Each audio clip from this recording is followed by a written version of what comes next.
Metrodome and the AFC Bills, the NFC Vikings. Minnesota leads the NFL in rushing, and there's the reason why. Robert Smith, he has 3 runs of more than 50 yards. Ready for the kickoff. Noisy 63,000 at the Met. Let's go to Bonnie Bernstein. Hi guys. Bills defensive guru Ted Cottrell spent the week polling NFC coaches on the best way to defend Daunte Culpepper. Best piece of advice he got: tackle him down low at the ankles because he's so big. You try to get him up top, he'll just plow right through you. Do not look for Buffalo to blitz a lot today. Do look for them to try to disguise as many coverages as possible with the hopes of confusing Minnesota's second-year stud, guys. All right, thanks, Bonnie. Berger, the punter, kicks it off for Minnesota. Deep are Chris Watson and Sean Bryson for the Buffalo Bills. And here we go from the Met in the Twin Cities. High booming kick that sends Watson a yard deep into his own end zone. And well covered by the Vikings. The tackle at the 20-yard line as Doug Flutie and the Buffalo Bills take the field.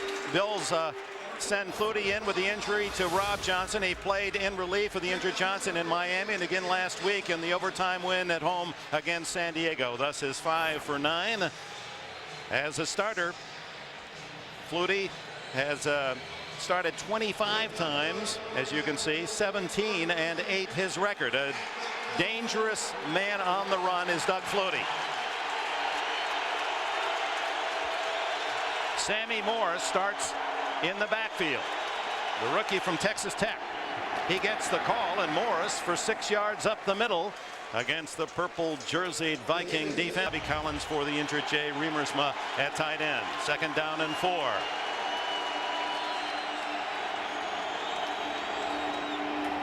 And the give to Morris, tackled a yard shy of a first down by Robert Griffin, the safety. And here are the Vikings defensively. 4-3 alignment with Randall, the rookie from Boston College, Chris Hovan, Tony Williams, and Talan Sawyer. The linebackers, Rudd and McDaniel. He leads in tackles. Kylie Wong is the middle backer. Chris Dishman and Robert Tate outside. Orlando Thomas and Robert Griffith at safety. It's 3rd and 1. Morris gets through a hole, 1st down at the 34. So 3 straight carries by rookie Sammy Morris and a 1st down. He was the 5th round pick of the Bills out of Texas Tech, where he was the team captain. I think every team except the St. Louis Rams dreams about that kind of a start on the road. 3 consecutive runs, a 1st down, and immediately you sense that the decibel level here at the Metrodome has gone way down. Flutie on 1st down brings Sean Bryson into the backfield with him out of the shotgun. His first throw is batted right out of his hands by Talance Sawyer. Boy, that ball looked like it slipped out of Doug's hands. I know he was just trying to flip it over the top of Sawyer to start the screen, but he almost served it to him on a silver platter. That ball, you see it it's like a knuckleball. Watch it come off of Doug's hands. Oh, Doug, that was not the way you wanted to throw that thing over the top. That was a shot put. Oh, that really was. That dangerous pass. The shame of it all is the screen was there. It was set up pretty nicely. 2nd down 10. Sheldon Jackson, the H-back, moves into position. Flutie just does get it off. And short yardage out to the 36-yard line. Makes it 3rd down and 8 as Wade Phillips, in his 3rd year as the head man of the Buffalo Bills, brings his team in 3-3. All 3 losses against teams with solid winning records: the Jets, Indianapolis, and Miami. Danny Green celebrating an extension, 3 years, $9 million to his contract. He's now the dean by 11 days over Bill Cowher of all NFL coaches. 3rd down and 8. Flutie fires and hits Jeremy McDaniel, and it looks to be a 1st down at the 45-yard line of the Bills. But I think there's a holding call against Buffalo. Yep, they're going to bring it back. Yeah, I think right tackle Marcus Spriggs is the guy that's going to get flagged for holding. Holding, 69 offense, 10 yards, it'll be 3rd down. Marcus Spriggs, who's taking the place last week, earning the start, replacing Robert Hicks at right tackle. And he gets beat around the corner. He gives the soft corner. And who is that guy, number 93? What's his name? I think that might be John Randall. That might be John Randall. Yes, it just might be. You know, you have your hands full. 6 Pro Bowls for this guy, and he really took Spriggs to school around the corner and drew the hole. Only 2 sacks this year. He should get more now that they've moved him outside. He started the first few games at tackle. Here's the screen to Bryce, and then nothing there at all except purple jerseys. John Burrow, Chris Hovan, and others. I think it's the exact same screen that they tried to run earlier in that possession when Doug threw it right into the arms of Sawyer. This time John Burrow was all over it. Never even left the line of scrimmage, standing right there, a dead play from the beginning. So veteran Chris Moore from Alabama, hang time Moore, comes in to punt. He's averaging just under 41 a kick. And the return is Troy Walters, the diminutive Stanford rookie. High dying spiral. Fair catch. Walters at the 35-yard line of the Vikings. 39 yards and no return on the punt. And we have our first timeout with 11:19 remaining in the first quarter here in the Twin Cities. 23-year-old Daunte Culpepper didn't play last year. He's gotten better every game in this 6-0 start for Minnesota. They begin at the 35. And the handoff to Robert Smith off right tackle, and he plows for 4, almost 5 yards. Culpepper from Central Florida, the #1 pick of the Vikings a year ago, the 11th player selected in that quarterback-rich draft. 11 touchdowns, only 6 interceptions, plus the fact he has run the ball for 248 yards and 4 more touchdowns, ranked 3rd in the league NFL quarterback rating. Second and a long 5. Play action. Plenty of time. Rifles it incomplete through the hands of the wide open Johnny McWilliams, the tight end.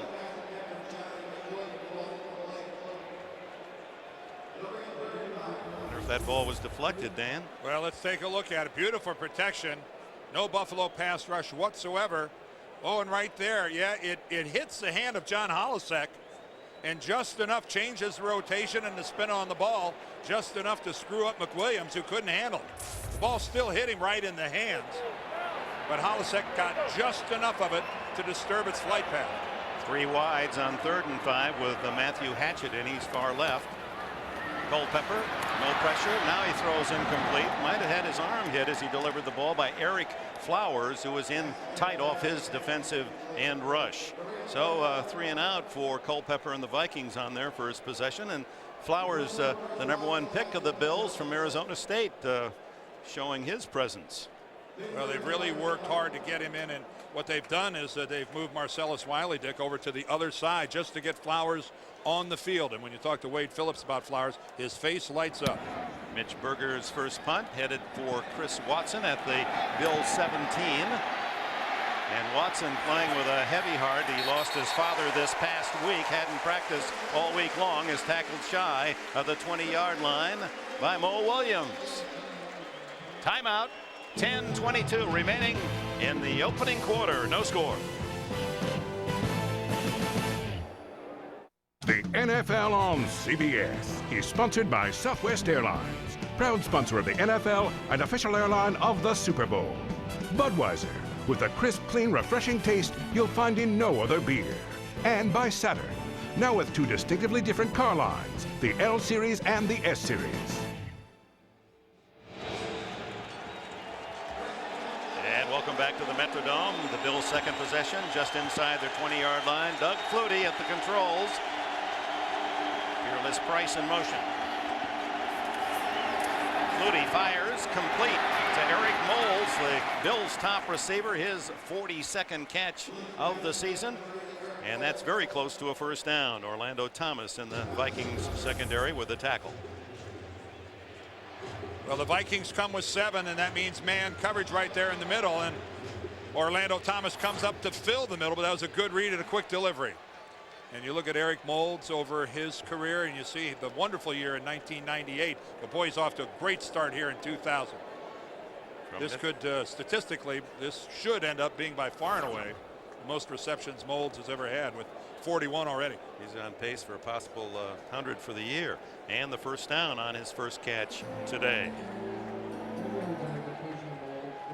He had a big week last week in their game. He had 11 receptions for 170 yards. And critical in the comeback win against the Chargers, when it looked like Buffalo would suffer a devastating loss to the winless San Diego team. Yeah, they got pushed to overtime where Steve Christie won it with a field goal. Flutie changing his play. Plenty of time on the play clock.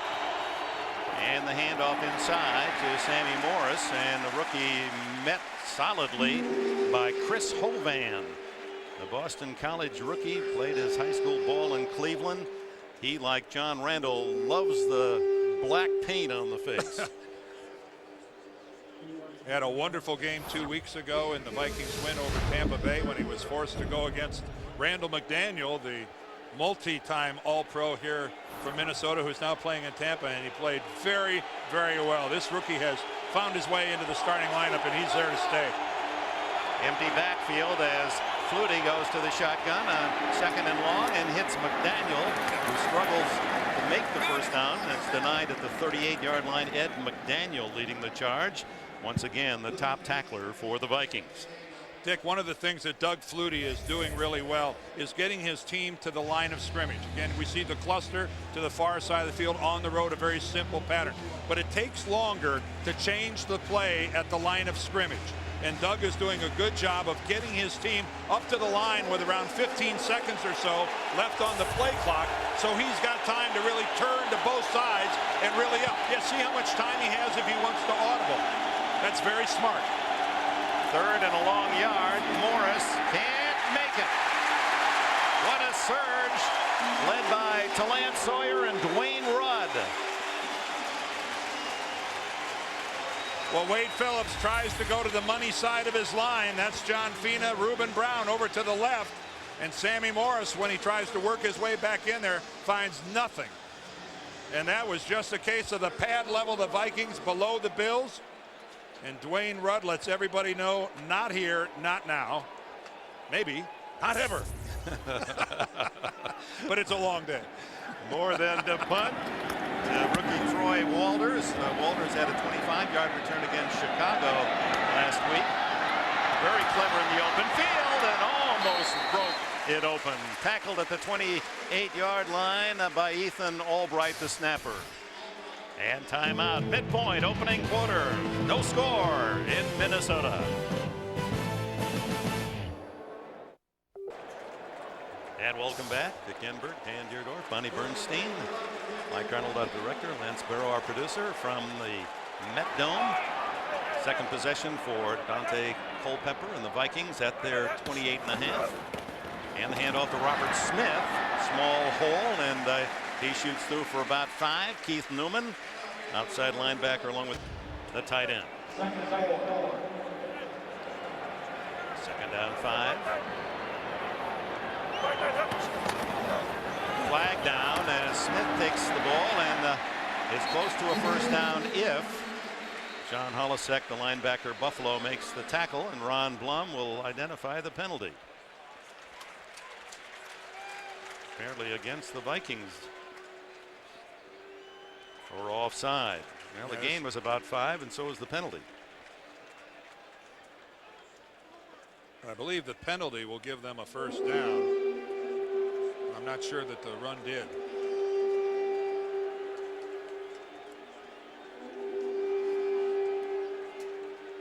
Chris Carter is saying, well, maybe you could measure and let me know with the 5 yards. You got to know precisely where it is. You know, your initial thinking is take the penalty, save the down, because it'll be second. If it's not a first down, it'll be second and extremely short. From the sidelines, it looks like a 5-yard penalty would be a first down. Offside, defense, 75, 5-yard penalty, by measurement, first down. All right, first down, Marcellus Wiley, guilty of the penalty. 3-4 alignment with Hanson, Big Ted Washington, and Wiley up front. 4 terrific linebackers, Rogers, Coward, who leads the league in tackles, Holisek and Newman. And in the secondary, Antoine Winfield, he'll be tested. He's more than a half foot shorter than Randy Moss. Irvin at the other corner, Carpenter and Jones at safety. Ted Cottrell, the defensive coordinator, and well, wouldn't you like to play for him? Yeah, he's a personable Okay, thank guy. you And of very course, much. they ended up #1 in the league last year without a Pro Bowl. Quick throw by Culpepper, and here's Moss in action, looking for a block. Look out! And finally chased down by Keon Carpenter at the Buffalo 33. A 28-yard gain. And you can give about an extra 15 yards of that to a block by his wide receiver mate, Chris Carter. Simple pattern. He gets to the inside of Winfield, who needs to give him more of a shot, more of a bunt. We're going to see the block by Carter right there. And look at that, at least 15, closer to 20 yards after the block by Carter. Carter drops Kenny Irvin right there. Boy, Chris Carter is a complete football player. A lot more than just running a fade pattern and scoring a touchdown. He is a 100% pro. First down run to Smith, and he's belted by Henry Jones, the safety, after a gain of about 5. What's happening elsewhere, Jim Nance? Well, we've got an update from Indianapolis. We told everybody in the NFL today that rookie J.R. Redmond would start in the backfield for the Patriots in place of Kevin Falk. And here goes Redmond off the little pass from Bledsoe, and the Patriots strike first. Let's go back to Dick and Dan. All right, thanks, Jim. The Patriots trying to break out of that 2-5 start.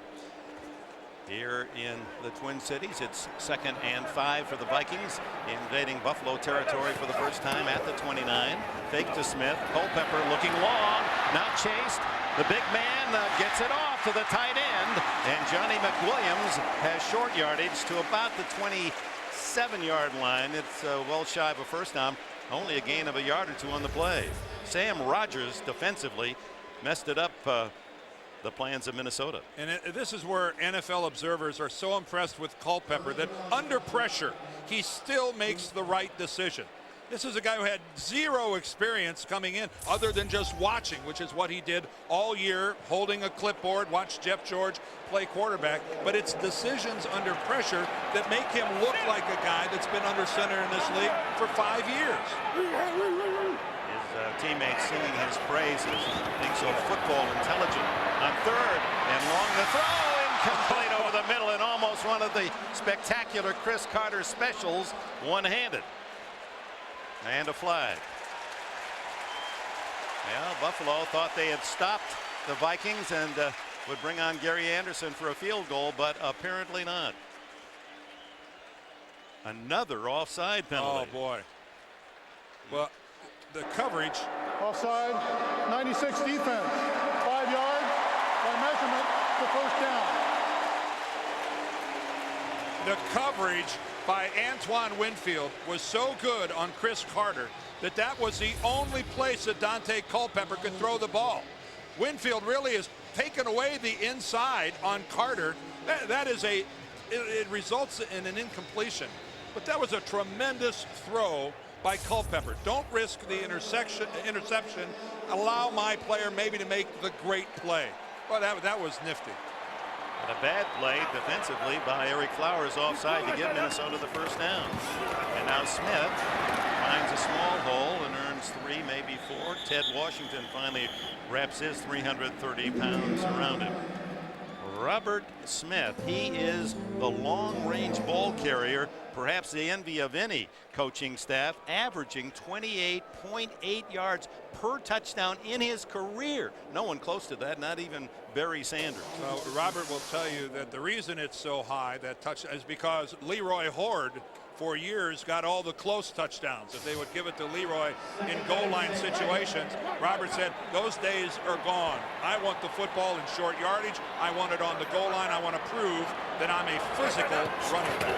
2nd and 5, and it's Smith again to the 15-yard line. That'll leave him 3 yards shy of the first down. Smith is the only running back in the league the last 4 years to have at least one 70-yard touchdown run.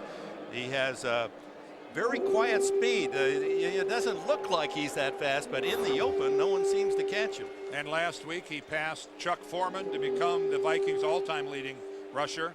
Chuck Foreman, of course, will always be special here in Minnesota. Those wonderful years with Fran Tarkenton at quarterback, Ahmad Rashad, they were a special collection of guys. And Chuck's son Jay is a linebacker playing today for Buffalo. Number 55. Delay a game penalty as Culpepper did not get the snap in time. He wasn't even close to realizing that they had Delay a lot game of clock. offense, 5 yards. Repeat third down.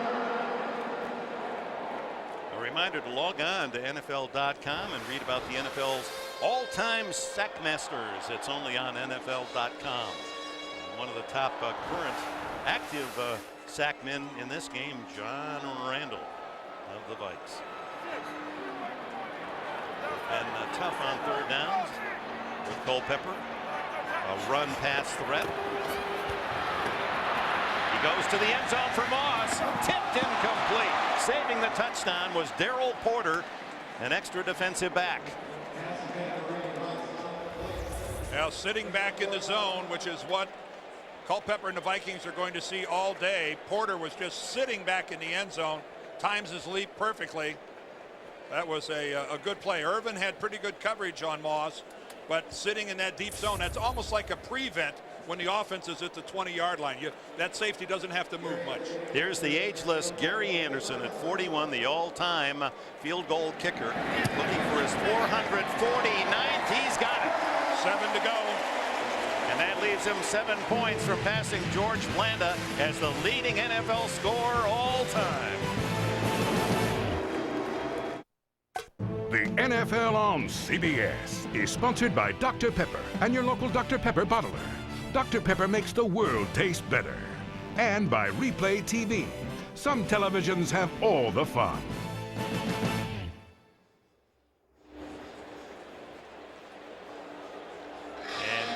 Anderson's count now 1996, trying to pass George Blanda's 2002 points, the all-time NFL mark. He was drafted by Buffalo out of Syracuse in 1982. They cut him. Pittsburgh signed him, and he joined Bradshaw and Stallworth, Swan, that great team, Ham and Lambert. The kick goes to Chris Watson. And Watson can't make it to the 20-yard line as Antonio Banks down to make the stop on special teams. 3-0 Vikings, 2:17 left, opening quarter.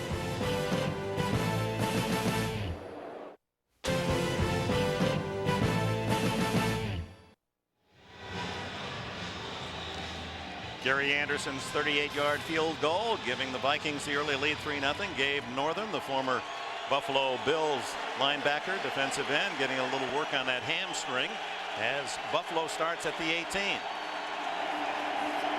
Flutie lobs it long, incomplete.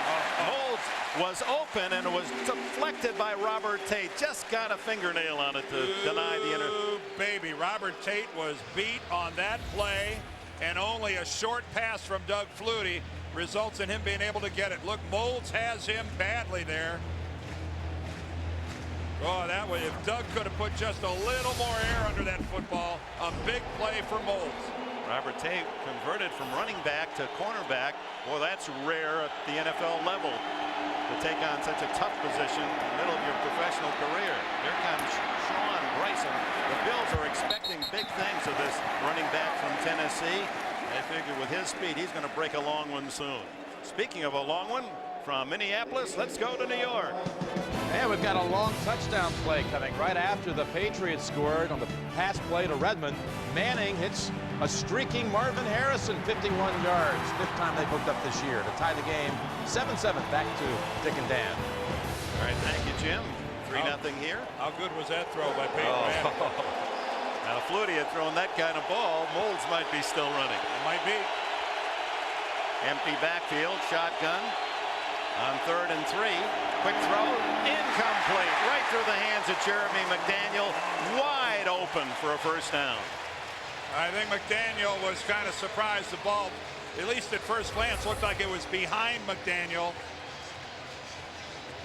It's back behind him, and that was not a great pass by Doug Flutie. Doug knows he should have put it more out in front. McDaniel, should he have caught the ball? Yeah, probably so. But if Doug moves that ball a couple feet to the right, it's in a position where McDaniel couldn't drop it if he wanted to. More to punt. Troy Walters back at the Viking 34. Very, very high, and Walters forced to fair catch it at about the 33-yard line. They'll mark it a 43-yard punt. Again, that great hang time, the strength of Chris Moore. On Friday, the #1 new drama of the season, CSI, could have Wade Phillips, son of Bum, working the sidelines. This is a very critical, perhaps a season-defining game for Buffalo after the 3 losses and a scary win last week against San Diego. This would win here would be major.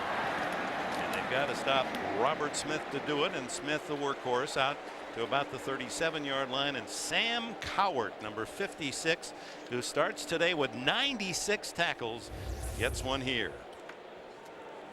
This whole defense designed around Sam Cowart, his ability to shed blockers, his ability to flow, and as you see right there, a sure tackler. Not a great look at the ball carrier, but able to come in and make the play with one arm and then really put himself in position to get the rest of the body to drag the guy down. This guy is special. Belongs in the Pro Bowl, and the fans are voting as we speak. Culpepper on 2nd and long is hit as he throws, and the ball dies shy of the target, Chris Carter. Keith Newman applying the pressure from the right side. Yeah, he comes in from the backside of Culpepper, unblocked. Kleinsasser goes out into the pattern and doesn't rub off, doesn't hit Newman. And I know even at 260 pounds, maybe you think a guy can't get hurt, but you don't want to give a guy from the blind side a free run at your quarterback. That is just bad football. Culpepper only 2 for 6 off the start of the game. Most of those yards on the one throw to Randy Moss that led to the field goal. 3rd down. He hasn't run yet. Throws over the middle. Incomplete. Ken Irvin knocks it away from Carter. And Irvin was all over Chris Carter. Again, another good example of good coverage here by the Buffalo secondary. Chris Carter fakes out. Now he's going to break off and go to the inside. It's just man coverage by Kenny Irvin, and he's taking away the inside, which is where you have to be on a crossing pattern. Defensive coordinator Ted Cottrell would like to see one of those intercepted, but he doesn't expect much from his DBs. He said there are not too many that have great hands. It's not a good sign when he calls his defensive backfield a group of Roberto Durants. The stone hands. A whistle sounds before Berger can get his punt off. Prior to the snap, false start, 30 offense, 5 yards, repeat 4th down. The old saying there, Dick, is if they could catch, they'd be receivers. That's why they're defensive backs. Of course, here in Minneapolis, I'm sure everybody who's a Viking fan is going, well, we had a guy that could catch in the secondary, and that was Paul Krause, who Hall of Famer, who still to this day holds the record for most interceptions in the history of the NFL. There's his remembrance up on the wall here. Number 22. Kick to Watson at the 26. Looks for a block and gets one. 30. Oh, what a block. 40. And finally ripped out of bounds at midfield. Well, there were 3 great hits there. 2 of them blocks by Buffalo, and the last one, a great tackle by Mitch Berger. The punter throws a great tackle. He's 228 pounds, and he uses his body well. Look at these blocks. All right, there's #1 right off the bat by Porter. And then take a look at the hit there by Berger. That's a big-time shot. There's the first block by Porter. There comes the second block by Hill. But Berger, of course, now keep in mind, he might be the punter, but he's 6'4", 221. Final seconds, first quarter, best field position for Buffalo. Trailing 3-0, they're at the 47. Flutie, incomplete, intended for Peerless Price. Chris Dishman covering. Dick, if we've got a storyline that we're going to have to follow the rest of the game, it is that Doug Flutie, who had no training camp because he severely injured his groin on July 31st, is now being forced to come in and play, and Doug has not been accurate. Doug has not found the feel yet on the football. 3 of 7, he's had open receivers, and he has not put the ball where it needs to be. Again, plenty of time on that game clock. 8 seconds on the play clock. And the give to Bryson, a big hole. And Sean Bryson shoots through it, and that's the kind of running the Bills have been expecting from this kid from Tennessee. Teammate of Peerless Price with the Volunteers, and he has invaded deep into Minnesota territory with a 25-yard run at the end of the first quarter. At the Metdome, where the Vikings unbeaten lead 3-0, will return to the Twin Cities right after this message.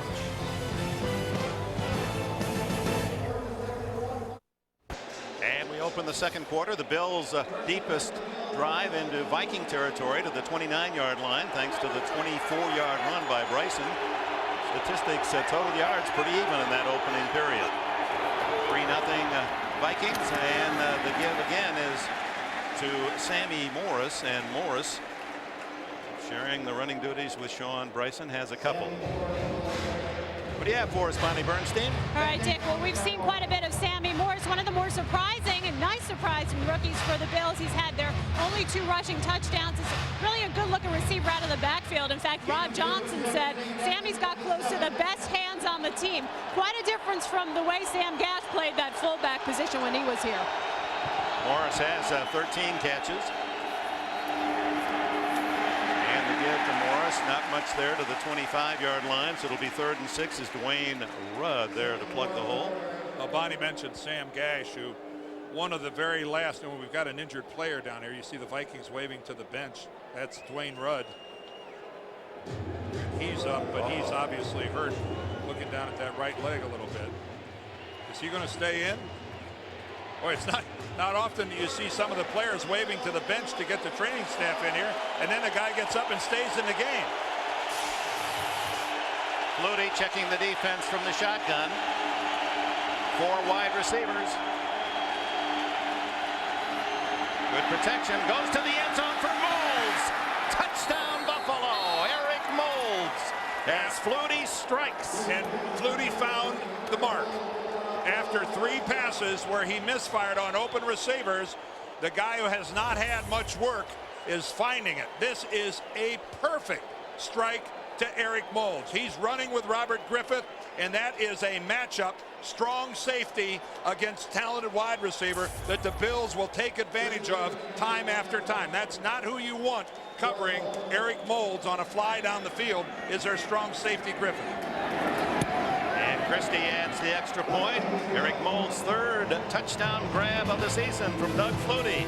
Buffalo, for the first time, leads 7-3. Eric Moulds with his 3rd score of the season from Doug Flutie, 25 yards, as the Bills go 53 yards in 5 plays and capture the lead 7-3. Here's the kickoff by Doug Christie. Very short. Walters comes up 20-30 and hit right there.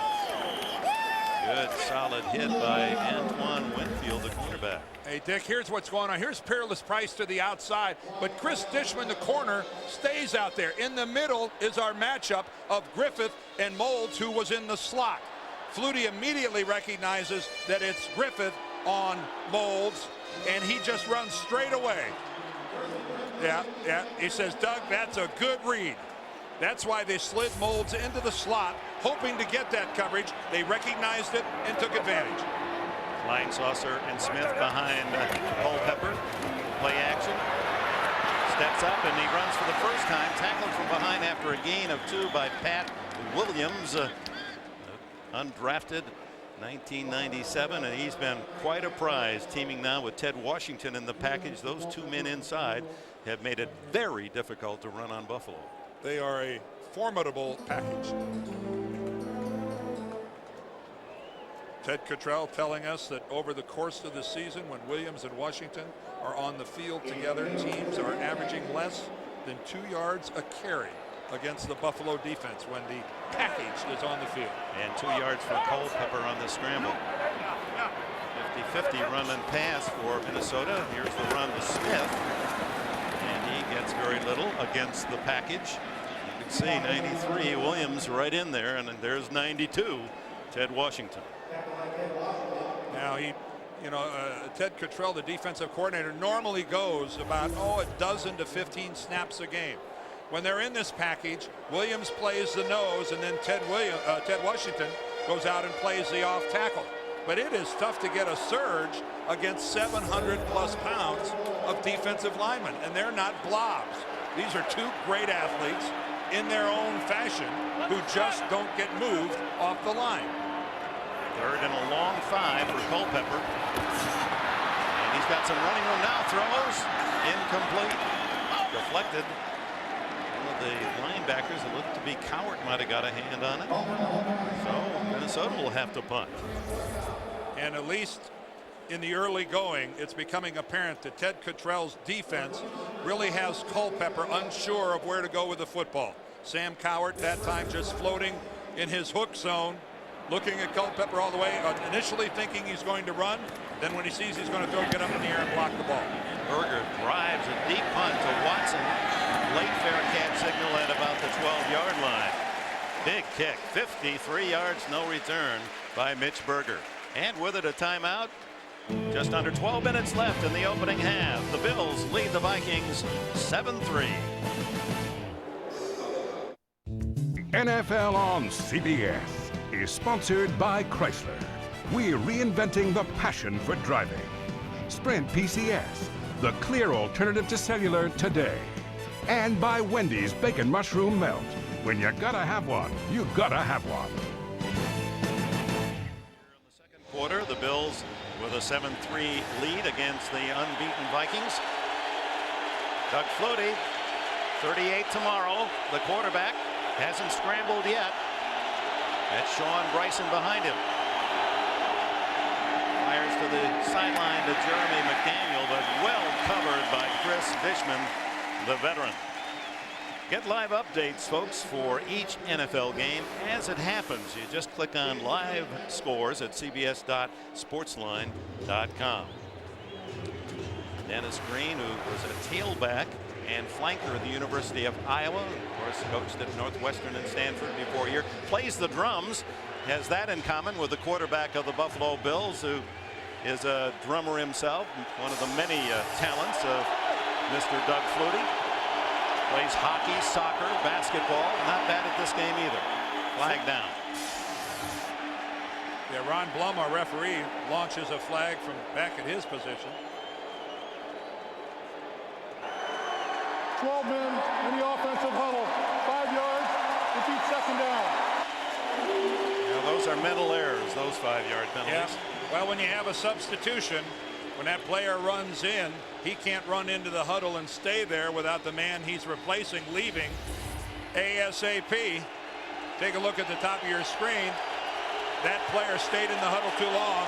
It's an unfair advantage to be able to do that. The defense doesn't know which 11 are going to play. Moves it back to the 10-yard line, and Flutie to throw.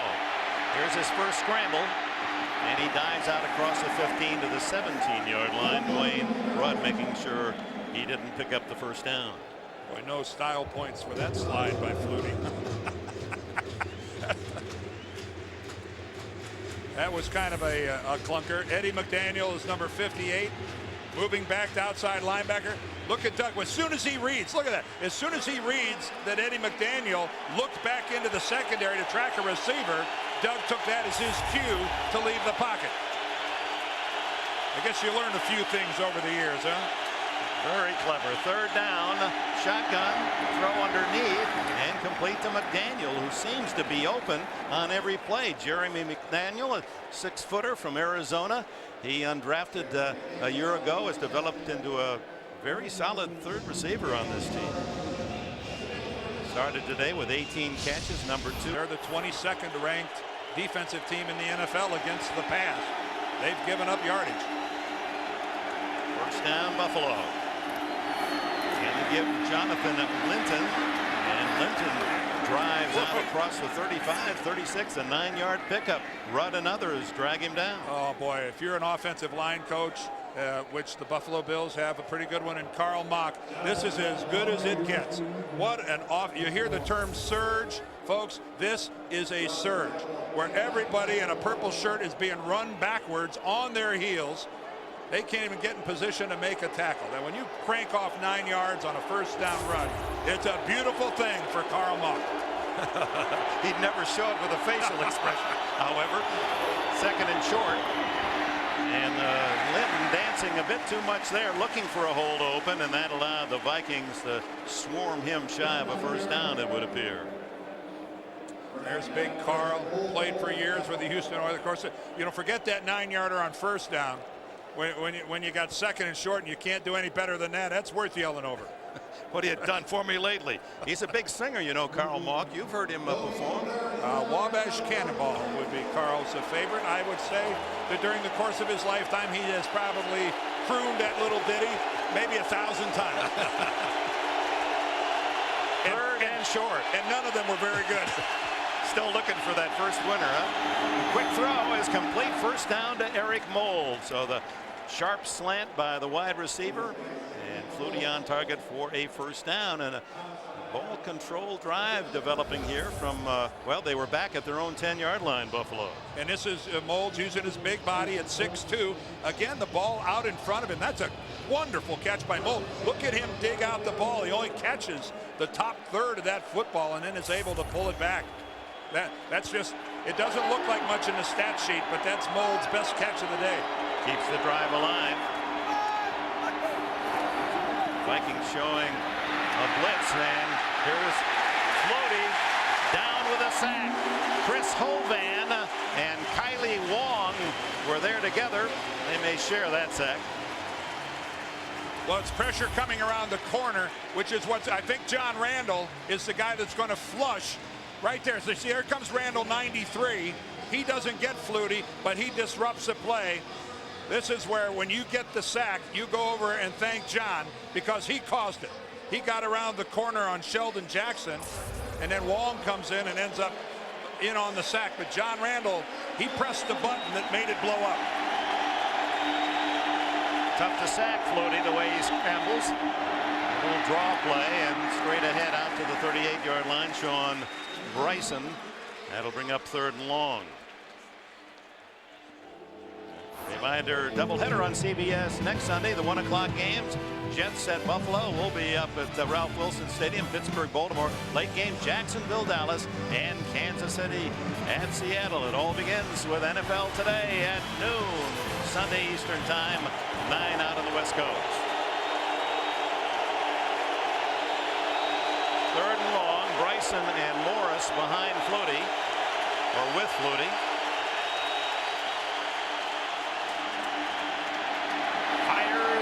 Complete at the 45 of Minnesota. First down to Peerless Price.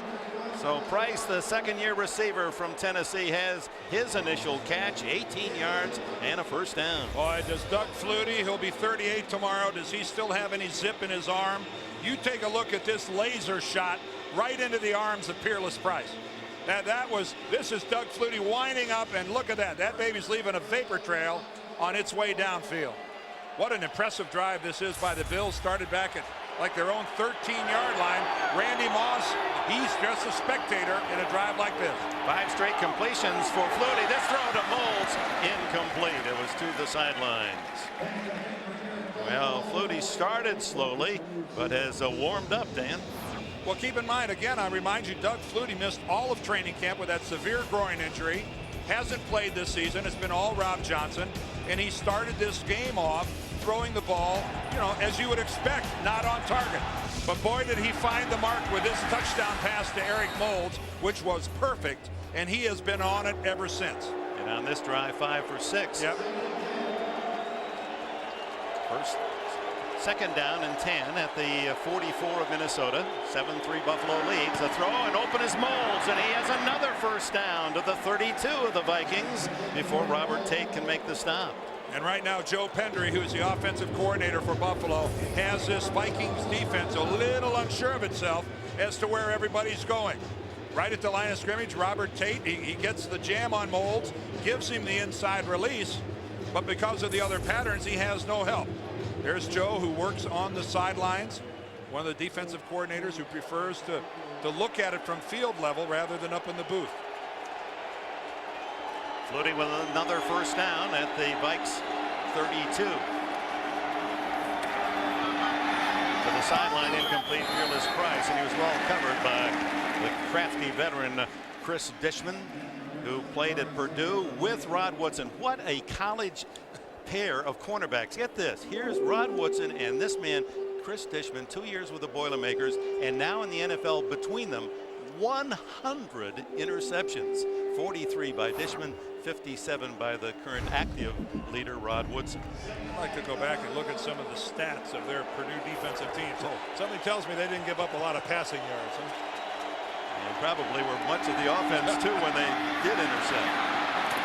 Give is to Sammy Morris, and Morris wrestled down at the 26. Orlando Thomas with the tackle. Tonight, folks, on 60 Minutes. Some kids playing baseball and football, basketball, but how about this youngster? He plays the stock market and already ahead by a cool $500,000. Get a chance to meet him tonight on CBS 60 Minutes.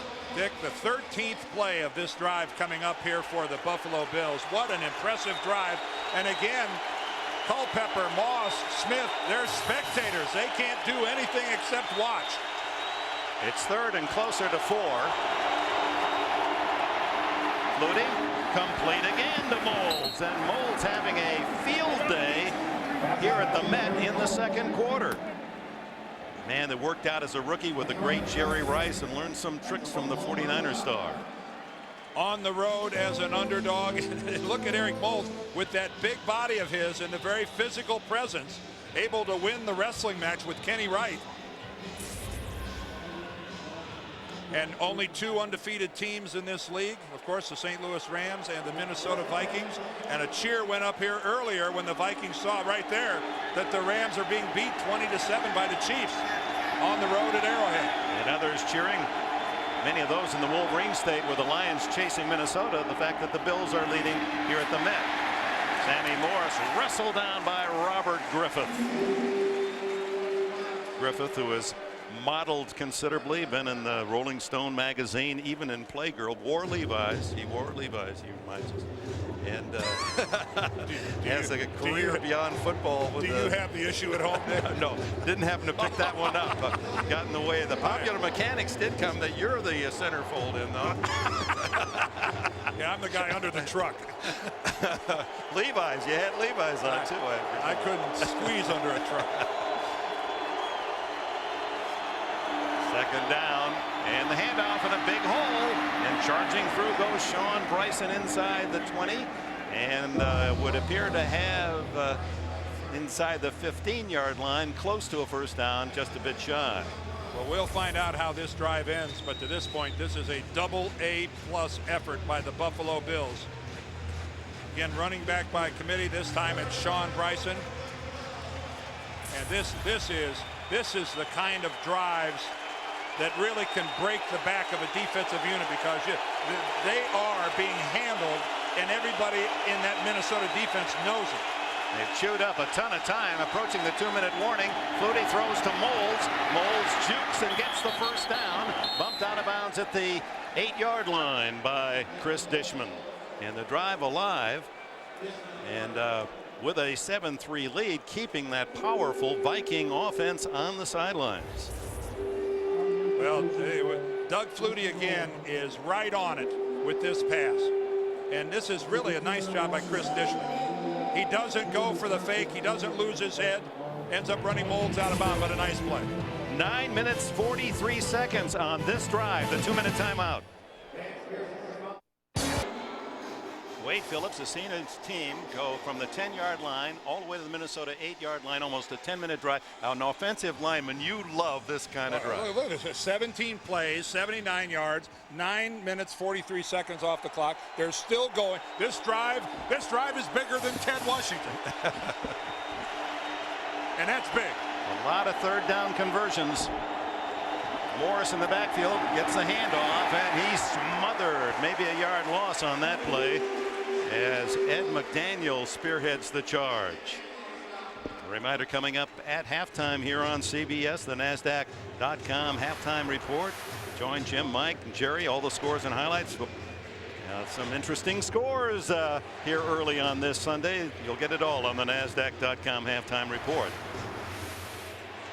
Well, Dennis Green has seen Wade Phillips' runner, Sean Bryson, finally become the #1 rusher. He's passed Rob Johnson, the injured quarterback, with his 45 yards today. If you're Minnesota and Buffalo doesn't do much on this play, do you take a timeout? Morris, nothing inside, tries to get outside, and a flag goes down as he is cut down by number 28, Robert Tate. Well, you got to wonder about a hold. A lot of times when there's a change of direction.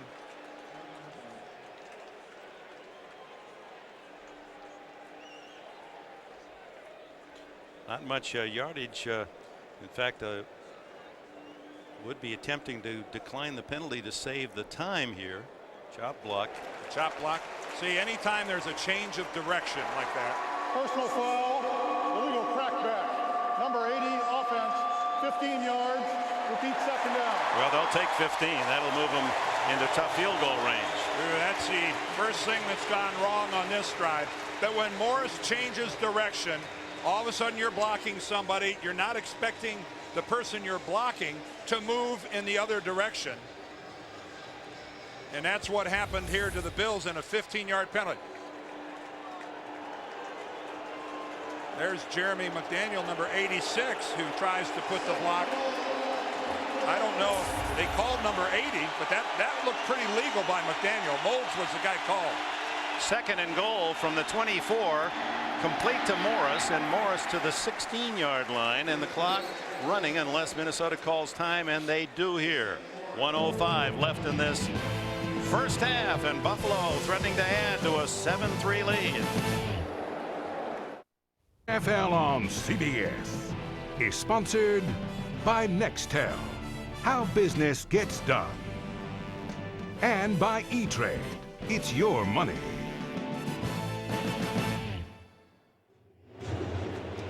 We're back. Buffalo leading 7-3. Third and goal from the 16. This time exhausting drive by Buffalo has also quieted the noisy Minnesota Viking fans. Incredibly, the 20th play of the drive right now by the Bills. I'm not sure I ever participated in a 20-play drive. Flutie shotgun. Underneath to Molds. Breaks the tackle and dives to the 8-yard line. That's the original line of scrimmage. Started first and goal at the 8, and Minnesota spends its second timeout. They want a chance to score. 58 seconds before halftime. Doug Flutie, with a penalty, started back at his 10-yard line. Over a 10-minute drive has stalled at the 8-yard line of the Vikings, and the field goal unit on. Reminder coming up at halftime, the NASDAQ.com halftime report. You get all the scores and highlights, so stay tuned. Now Christie will try a 25-yard field goal, more to hold. He's been good on 12 of 14 this year, and hooks it off the pole, and it caroms through. Oh, a billiard shot by Christie gives the Bills a 10-3 lead. Remember last week in overtime, his first field goal attempt to win it in overtime. There was a penalty on the Bills for a false start, but Christie's field goal hits the right upright and doinks off. This one is good only because it didn't hit the upright flush. It catches it on the inside, and as Dick said, gets the good carom right on into the corner pocket. Pigskin in the corner pocket, good for 3. It looked perfect to Wade. What a monster drive. Christie, like all the kickers in the league, are avid golfers, and we remind you after football today we've got a wonderful special on the greatest golfer of this century, Jack Nicklaus. Some will say Tiger Woods, but right now it belongs to that man, the Golden Bear from Ohio State. A final march through the majors, and what a scene that was in Louisville at the PGA as he teamed Tiger Woods those first 2 rounds. As literally before our eyes we saw the golf baton handed from one great to his successor. Well, one thing that's been happening, Dick, a whole lot of stretching by the Minnesota offense and the Buffalo defense. These guys haven't played for a while. Very short kick to the 21. And whoa, Troy Walters is upended rudely at the 35-yard line. Hello. Fred Jones from Colorado, the linebacker. That's the hit of the game so far. Watch the abrupt end of this return. Coming in from the right. Hello, smackdown. Give Antoine Winfield, the little cornerback. He's the one that really got the shoulder into him. There's Winfield, puts the shoulder right on the hip. Jones with the hit up top. Boy, that was a cruncher. 50 seconds, this high-powered Minnesota offense. They can strike downfield in a hurry, and Culpepper fires. Is it a catch or not? Bills say that the ball hit the ground at the 47-yard line, but it is ruled a catch. First down at the 46, no timeout taken. The Vikings have only one. It's in the final 2 minutes of the first half, so the decision to look at this comes from the replay booth upstairs. It's not a coach's challenge. It's being reviewed. Yeah, it's being reviewed by the booth, not on the field. This is not being done by Wade Phillips. It does a favor, in essence, for the Vikings. They don't have to No, hurry. that's no catch. That's no catch. This will be brought back. Chris Carter put on a good act at the end by raising the football. Antoine Winfield in coverage, but this We'll go back to the 35. yeah, that wasn't even close. Wade's going, no kidding. I could have told you it's no good. Every coach can call it better than the official. Ron Blum isn't going to have to spend a lot of time under the hood on this one, I don't think.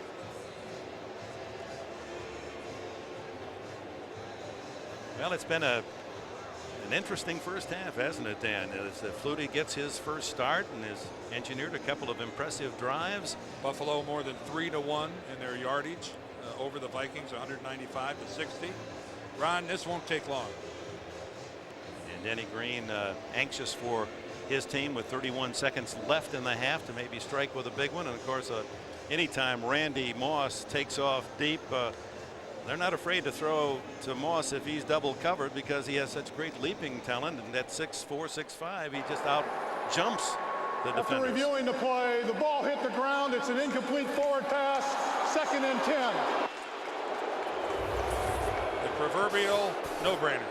Randy Moss and the Vikings now will get their chance, but the range will be longer. 65 yards from the Buffalo goal line. 31 seconds to go. Carter is the pro's pro. He just, in everything he does, as Dan pointed out earlier, tremendous leader. 2nd all-time in catches, 2nd in touchdown catches to Jerry Rice. Culpepper having a tough day throwing the football. Only 2 of 9. Look at that for 28 total yards. And mixing up some clever zone defenses are the Bills today. I guess this can only be trying to review the positioning of the football back to the original line of scrimmage. Well, they're close. They might be a half yard off. Game clock to 47 seconds. That was the game clock. 40, okay. So that's big. 16 more seconds. That's a couple of plays in a hurry-up offense. And again, this is where you see the system working well. This is what it was designed to do, to make sure that a mistake is correctable and is corrected. I know that the replay has its detractors, but I think the present system that we're operating under right now, Dick, is pretty doggone functional. I'm beginning to believe myself. I've always been opposed. Starting to really work. Culpepper winds up and fires down the middle. Complete to Moss. There he is. You knew it. You just knew it. And Moss takes it to the 36-yard line. And a timeout, Minnesota, with 29 seconds before the intermission. Who was working from the inside, and you know what? That's the quarterback's, that's a catch where a receiver demonstrates some toughness. Even though Moss really didn't take the big shot, he sure was expecting it right there, and a ball that was thrown up high, he went up and got it, came down with it. Now the Vikings are without timeouts. They used 2 when Buffalo had the ball there to get this possession. Then they used that one right there, so they are cleaned out when it comes to timeouts. 29 seconds to try to tie it before the end of this first half. Culpepper going deep. Carter has it, and he goes out of bounds. Oh my! Stops the clock, and the ball is inside the Buffalo 10-yard line. Leaping catches by Moss and Carter, and Minnesota has 21 seconds to score. Boy, the Bills are sitting back in a deep zone, letting everything happen underneath. Kenny Irvin, though, gets spun all the way around and doesn't realize that Chris Carter is going to pull this pattern up short. Kenny Irvin was playing it all the way like he expected Carter to go all the way down to the end zone for some kind of a Hail Mary. Daryl Porter forced a fumble, but Carter, ever alert, able to reach back in play and pull it out of bounds to stop the clock and save the ball. Another 28-yard play. First and goal. Again, no timeouts left, Minnesota. But they could still use the middle of the field, Dick. They could still get the clock stopped. And it's a draw, quarterback draw. Culpepper, they just get him by an ankle. Sam Cowart. Oh, that's a touchdown for sure. If Sam, and here comes a flag. Against Buffalo, they wouldn't let Culpepper up immediately because they wanted the clock to run out, and now the clock is stopped by the penalty. Delay a game, 22 defense. Daryl Porter. So that'll take the ball to about the 2-yard line and give a full 9 seconds for the Vikings to score. Watch this. This is a quarterback draw all the way. Sam Cowart, who's got the spy responsibility on Daunte Culpepper, takes off his shoe and makes the tackle. See right there, Daryl Porter, he takes the football, and that's, that is an offense.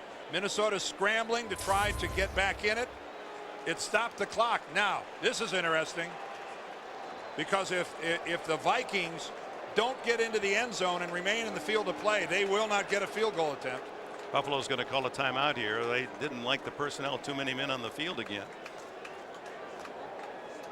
Boy, Cowart, what a tackle. Remember, Cowart is some 15 pounds lighter than Culpepper. But that's his job all the way in that situation. That was a good call by Ted Cottrell to call the spy defense where Sam Cowart has Daunte Culpepper all the way. He knows how Minnesota has a tendency to run that quarterback draw, and he called the right defense. All right, 9 seconds before the half. Well, it's got to be just a quick fade, a quick pass into the end zone. Watch out for Carter here.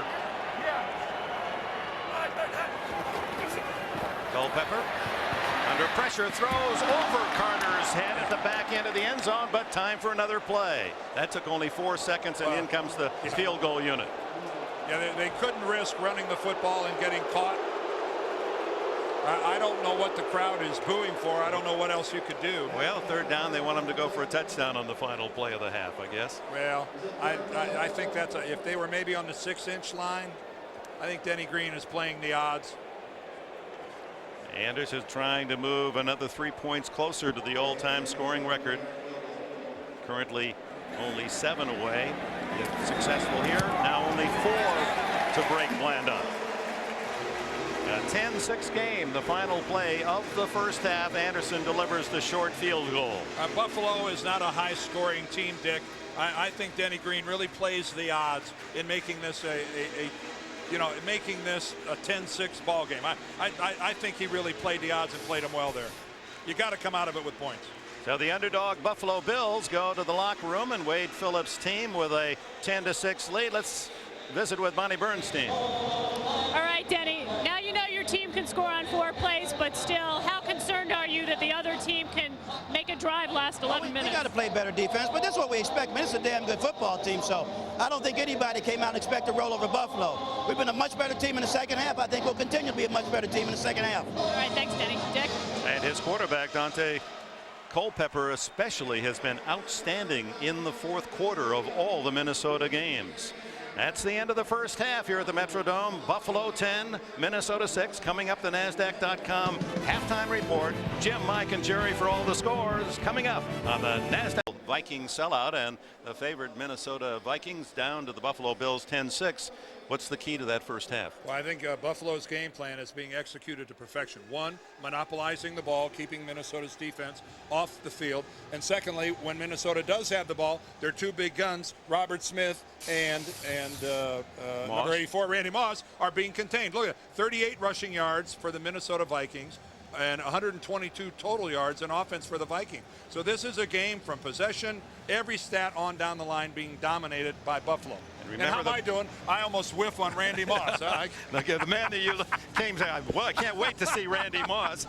Well, you know, they're containing number 84, whatever. Remember, the Vikings have the #1 rushing offense in the league, 158 yards, and Buffalo, to its credit, stymieing Robert Smith with only 38 in that first 30 minutes. Well, when you talk to every Buffalo defensive player, where does it start? Who's your #1 priority? You're waiting to hear Culpepper. You're waiting to hear Randy Moss. What's everyone say? Robert Smith. We must keep Robert Smith from monopolizing the running game. Steve Christie, another very, very short kickoff to the 15. Mo Williams with a return, and he's powered down at the 30-yard line. Let's go down to Bonnie. Well, Dick, obviously, if all of Minnesota's offensive weapons can't get on the field, they can't score. So obviously, Wade Phillips extremely happy with that 11-minute drive right before the half. He said, we're going to continue running the ball and expect to see a lot of two-back sets with Sammy Morris and Sean Bryson. Wade Phillips said the nice thing about those two, they can run the ball. You can also use them as receivers out of the backfield. All right, thank you, Bonnie. What Buffalo can't do, though, is just protect the lead, because the Minnesota Vikings will score more than 10. Bills making it a habit of beating undefeated teams early in the season, as you saw. Culpepper throws and open for the catch, and the first down is Chris Carter. No, make that Matthew Hatchett, his first catch of this game. Hatchett, who has only 4 on the season, but has come up with some big ones. Well, Keith Newman got the rush. Kenny Irvin, though, gave the cushion. Kenny Irvin, with his shoulders turned like that, is overplaying the deep ball. And Matthew Hatchett just simply pulls up the hitch and just takes the easy throw. But Ken Irvin, boy, nobody's going to get beyond him. Moss to the right, Carter left. They give it to Smith. And down the bottom, John Polasek and Sam Rogers on top to bring down the Vikings' leading rusher. In the NFC Central Division, Minnesota with a perfect start, and in the division, the Lions won Thursday night against Tampa Bay, a very physical performance, and understandably, folks that follow the Lions watching this one with considerable interest. They could pull within 1 should Buffalo upset. 35 yards now for Smith, who gets the call again and has a blocker. He's across the 50 and into Buffalo territory, stopped a yard shy of the first down by Sam Cowart. Boy, look at Robert Smith give Sam a little tap on the back of the helmet. He knows when he got a pretty good tackle put on him. And I thought Robert Smith was going to get the first down. Look at Cowart flow. No, he can't go through that hole. And once Smith commits to the outside, here comes 56 right on the hip. That's a beautiful play by Sam Cowart. Robert Smith very patient in reading his blocks. But Cowart, this guy, serving notice to everybody in the NFL. Remember me. He seems to be securing a ticket to Honolulu after the season. 2 tight ends, and then the quick throw by Culpepper complete. Randy Moss, just short yardage, that's all they needed. First down at the 43.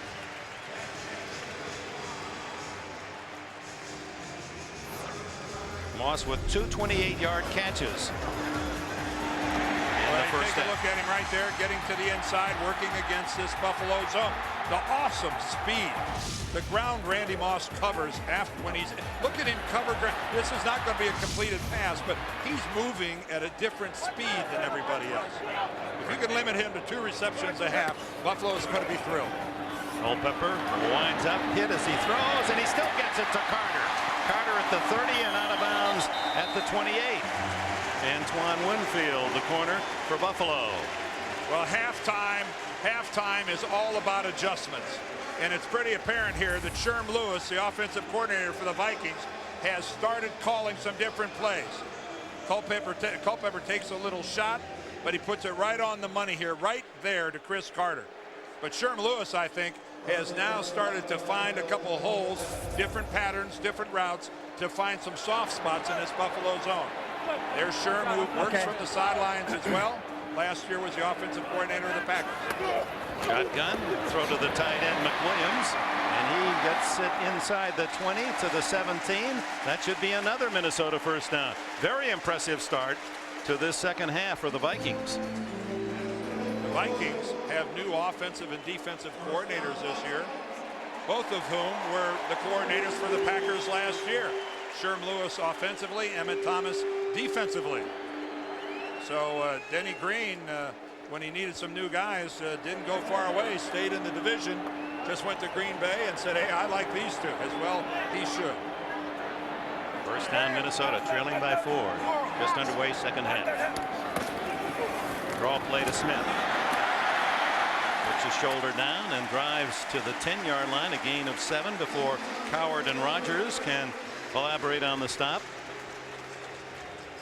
I think that's a good look right there at Robert Smith, who a lot of people thought maybe at that particular point would dance to the sidelines. Instead, he lowers his shoulder and really goes into Sam Coward and wins the battle. He got the leverage on Coward, and he took Sam for about a 2 or 3 yard ride.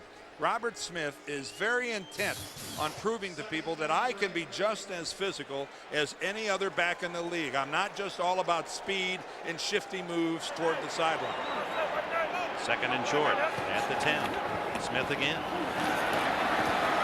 And he gets maybe a yard or 2. Well, you talk about football stars, but in Robert Smith's case, he talks about the stars of the galaxy. He loves astronomy and reads some pretty deep material in that regard. He wants to find some answers to why we're here and who might be out there. Well, he was a pre-med student at Ohio State, a very intelligent man and a man of varied interests. He's a mystery man to a lot of his teammates here with the Vikings. There are a lot of them that aren't quite sure exactly who Robert Smith is, and I think Robert likes it that way. 3rd and 1 at the 8.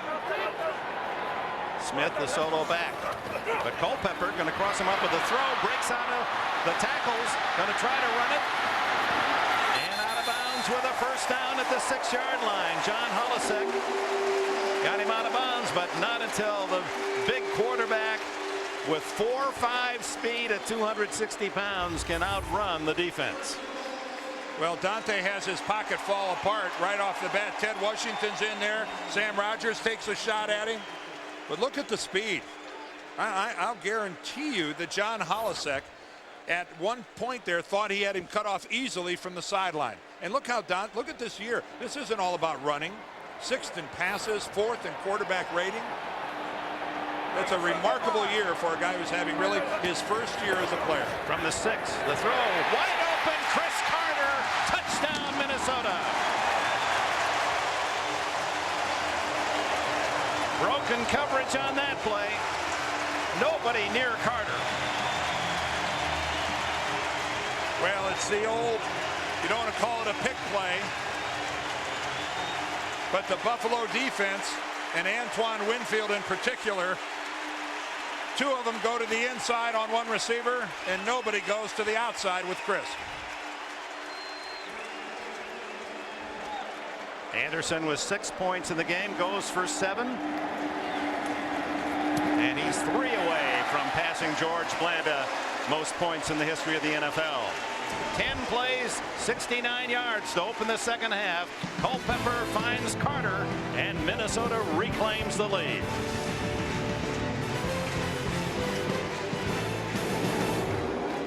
By the NFL for the private use of our audience. Any other use of this telecast or of any pictures, descriptions, or accounts of the game without the NFL's consent is prohibited.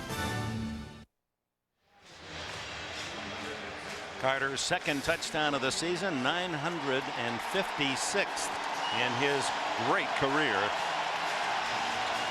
out of Ohio State. Gary Anderson, that extra point, now has 2,000 points, 2 behind Blanda as Mitch Berger kicks it off. Chris Watson, Sean Bryson are deep. And this one is boomed halfway into the end zone, and Watson will take the kneel down on the 20-yard line.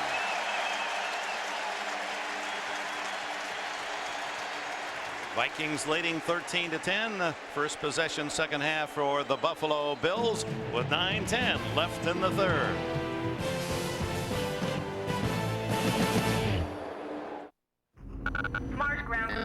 The NFL on CBS is sponsored by Southwest Airlines, proud sponsor of the NFL and official airline of the Super Bowl. Warner Brothers' new motion picture Red Planet, coming soon. And by Volkswagen. On the road of life, there are passengers and there are drivers. Chris Carter's 116th touchdown, his 957th catch, has given Minnesota a chance to make some noise. They lead 13-10, and Flutie goes to work. First pass of the second half goes to who else but Eric Moulds. Short gain out to the 25-yard line. How was Chris Carter so wide open on that touchdown play? Well, I guess Matthew Hatchett scared everybody. Here's Matthew Hatchett out here. Look, we have 1, 2, 3 Buffalo. Hatchett comes in here, and all 3 of them let Chris Carter go by himself over into the corner. There goes Hatchett. Well, let's all cover Hatchett. Well, forget the guy. Forget the guy who's the most serious threat of the 2. Second down and 5. And here comes Sammy Morris, and Morris toppled after a gain of 1 or 2. Will bring up third down. And now for an update, let's go to New York and Jim Nance. All right, Dick, 3.5 games. Tony Banks without producing a touchdown. Hold on, take that back. He's given up one the other way. Randall Godfrey returns the interception. And listen to this, Dick and Dan. Kurt Warner in the Rams game, broken little finger on his throwing hand. Let's go back to Dick and Dan.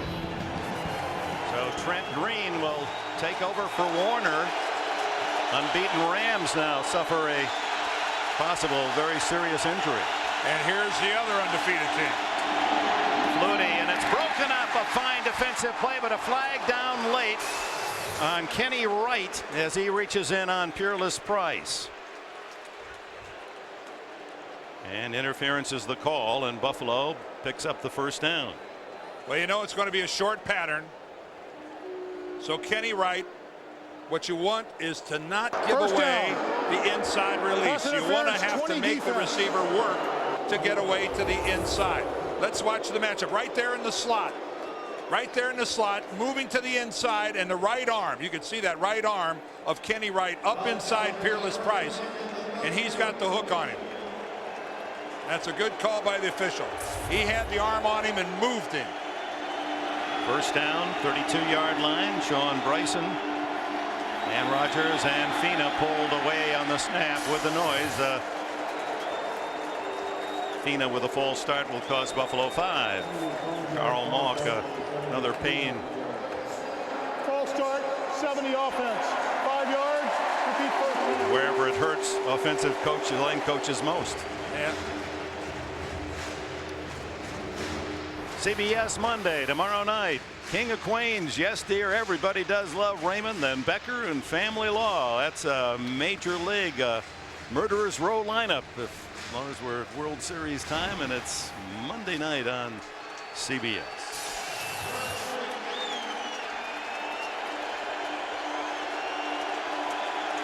First and 15 after the penalty, and Flutie with a draw. Sean Bryson finds a little running room as he cuts inside to the 31, and Ed McDaniel makes the stop. Ed with an unbeaten Minnesota team. His college team Clemson won yesterday. They're unbeaten. He said even my high school team in Batesburg, South Carolina is unbeaten. What a year. As a guy that keeps track of everything, of course, he's so thrilled to be back at weak side linebacker. For a couple of years he played in the middle. Ed, not the biggest guy in the world at 5'11" and 229. He said my body certainly appreciates being out of a position where I have to take on 330-pound guards all the time. Second down 12. Again, shotgun for Flutie. Good protection underneath to Bryson. Cuts upfield at the 40. Shows his speed and power and drives to the 47-yard line. And McDaniel finally rides him down. First down, Bills. Boy, the more I see of this Sean Bryson kid, the more he impresses me. Doug's able to find him. You see, Doug has to go to the jump pass. Looks like the old Harry Gilmer style play going up in the air, and I dated myself by knowing Harry Gilmer did that. But Sean Bryson makes people miss him. He really has become, he missed all of last season. Then he missed all of training camp this year with injuries. This is a guy who's just feeling his way here in the NFL. He's 233 pounds and the fastest build. He gets the ball again, and helmets fly as he reaches close to midfield. Vikings have not allowed a touchdown in the third quarter of the first game, 6 games of this season, and the Bills have had difficulty scoring on the road, so this drive a particular challenge for both sides. Jamie Nails lost his helmet. Guarantee you one thing, that helmet wouldn't fit anybody else on that offensive team. I don't know what size that helmet is, but I guarantee you it's a big one. Bills only 2-yard average on first down, but Flutie has completed 6 straight passes. Throws this one for Moles. Intercepted by Orlando Thomas. No, incomplete. He didn't maintain possession. Hit the ground and didn't have that second step down. He was juggling, and Thomas almost pulling that one in. The same rules apply to a defensive back as to a wide receiver. Thomas coming over from safety. Oh, and actually, I think he would have held on to the football, but he's actually hit by his own guy.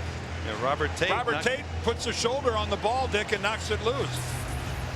A break for the Bills. They maintain possession at their own 49. It's 3rd and 8. Buffalo converting 7 of 11 third downs. That's very good. Flutie. Moles left alone in the middle. Is inside the Viking 40. Still on his feet. Fumbles the ball. Going for more, and the Vikings say they have it. Reaching forward, Eric Moles trying to pick up an extra yard. And does that? We will never know who had it first. This only counts who has it last. It's at the 32-yard line as they try to dig underneath. You've been under there. You know what it's like, huh? You're clawing and scratching, and everybody's trying to. And nobody wants to be the first one to come up. How many officials? They're pulling officials off officials. Well, as a player, you can't give up your body position, because if you get out of there, one of the other guys might rip it away from your teammate who already has it. Buffalo's going to keep it. I thought I heard him say white ball. Simultaneous recover. The ball stays with the offense. First down. Tie goes to the offense. What we do know is that Eric Moles had enough yardage to pick up the first down. Completely unnoticed there in the Viking zone. Fighting for extra yards, and he knocks it out himself. His left knee comes up and knocks the ball away. Looked like Robert Griffith was the first Viking who was going after the football. Watch his left knee. Right there. It just knocks it away from his own right hand. And Robert Griffith and Eric Moles appear to be the 2 guys that were at the bottom of that pile, sparring for the football. Simultaneous possession goes to the offense. Terrific camera work. Yeah, that was good looking. Buffalo trailing 13-10. Another long drive, 5 minutes left in the third, and on first down, Flutie throws, and it's a catch. Able to scoop it off the top of the turf is Peerless Price, and a gain of about 9 yards. Chris Dishman, the defender for Minnesota. Well, Doug has found his groove. Wouldn't you agree, Dick? After an uneven start, his first 3 passes. At almost 38, tomorrow's his birthday. You love to look into for a football player, an older man's eyes, and see that competitive fire. He still is trying to prove the little man can play the big game. I really enjoyed watching Doug shake hands with Daunte Culpepper before the start of this ball game. Oh, another Another penalty. And of course the noise factor. Prior to the snap, false start. 69 offense, 5 yards. Repeat second down. Marcus Spriggs, who was taking that right tackle job from Robert Hicks for the moment. It just doesn't seem like that far away from the quarterback, but as we've seen on this drive, both of Buffalo's offensive tackles have been called for a false start. You're the farthest one from your quarterback. You can't hear. You're left to look in out of the corner of your eye and look at the football, and it's really difficult. Both Fina and Spriggs have both been called on this drive. So from second and less than a yard to second and almost 6 now. Three wide receivers. The fire to McDaniel, and he's inside the 15-yard line, and another Buffalo first down. And McDaniel ran him out. And did you notice what Doug Flutie did there? He went under center. And when the quarterback is under center, it's easier for his offensive lineman to hear him. Even though it was a passing play, Doug went under center, allowed his lineman to hear him, and Minnesota, seeing him under center, played for the run, not the pass. McDaniel caught it. Jeremy from Arizona. Ed McDaniel, Minnesota, from Clemson, pushed him out of bounds. Not related. Bills owning the pumpkin on long drives, keeping Minnesota's powerful offense off the field. And Flutie says, get out of here.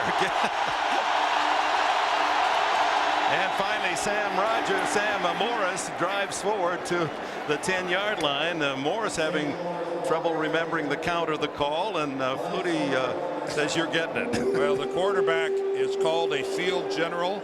Well, that was a good illustration of Doug Flutie taking command of the situation. Getting that play off with about a half a second left on the play clock took a little doing on Doug's part. He's changing plays. He's sending people in different directions. Look at him get all the way out there to where his tackles can hear him. There he goes out to tell Fina, left tackle. And then the last thing he needed was Morris to come in and ask. Second down, 7. Flutie underneath, complete. And it's Kwame Cavill, the rookie from Texas, the free agent, undrafted, and Cavill's first catch gives the Bills first and goal at the 3. I'm just glad he caught a pass. I wanted to hear you make that call. What a nice name. Kwame Cavill. Kwame means born on Sunday. He wasn't. He was born on Tuesday, but Sunday is his day now that he's in the NFL. And that was his first catch of the season? First professional catch. Oh, no. So first and goal. May all his catches be first downs, huh? 10 of 12 passes completed by Flutie. 10 of the last dozen handed off to the fullback, and Sammy Morris doesn't find much in the middle of that Viking defense. Well, Minnesota came out after halftime and put together an extremely impressive drive. It's what winning teams do. Take control of the football game, assert yourself after a poor first half.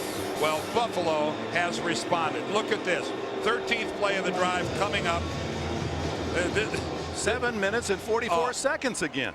And on the road, the hostility of the crowd noise, overcoming a couple false starts, and here they are threatening to score. Inside the 1, second and goal. Morris diving, touchdown Buffalo. Sammy Morris scoring for the 4th straight week for the Buffalo Bills. This rookie from Texas Tech. And he has all the rushing touchdowns, +1 on a catch. Kudos to everybody on this offensive team, but right there you could see the pad level, the winning pad level, belonged to the Buffalo Bills. They got lower than the Vikings and took them off the ball. Try for point, Steve Christie. And Buffalo now leads 17-13. 80-yard drive over 8 minutes, 13 plays, and the payoff to rookie Sammy Morris. And Buffalo back in front by 4. A smile from the Buffalo's injured quarterback Rob Johnson, who's watched his replacement Doug Flutie take the Bills on another long, time-consuming drive. There's a little skitter by Christie, and Again, good field position on kickoffs as Troy Walters is out to the 39-yard line as Christie's kickoffs have been woefully short.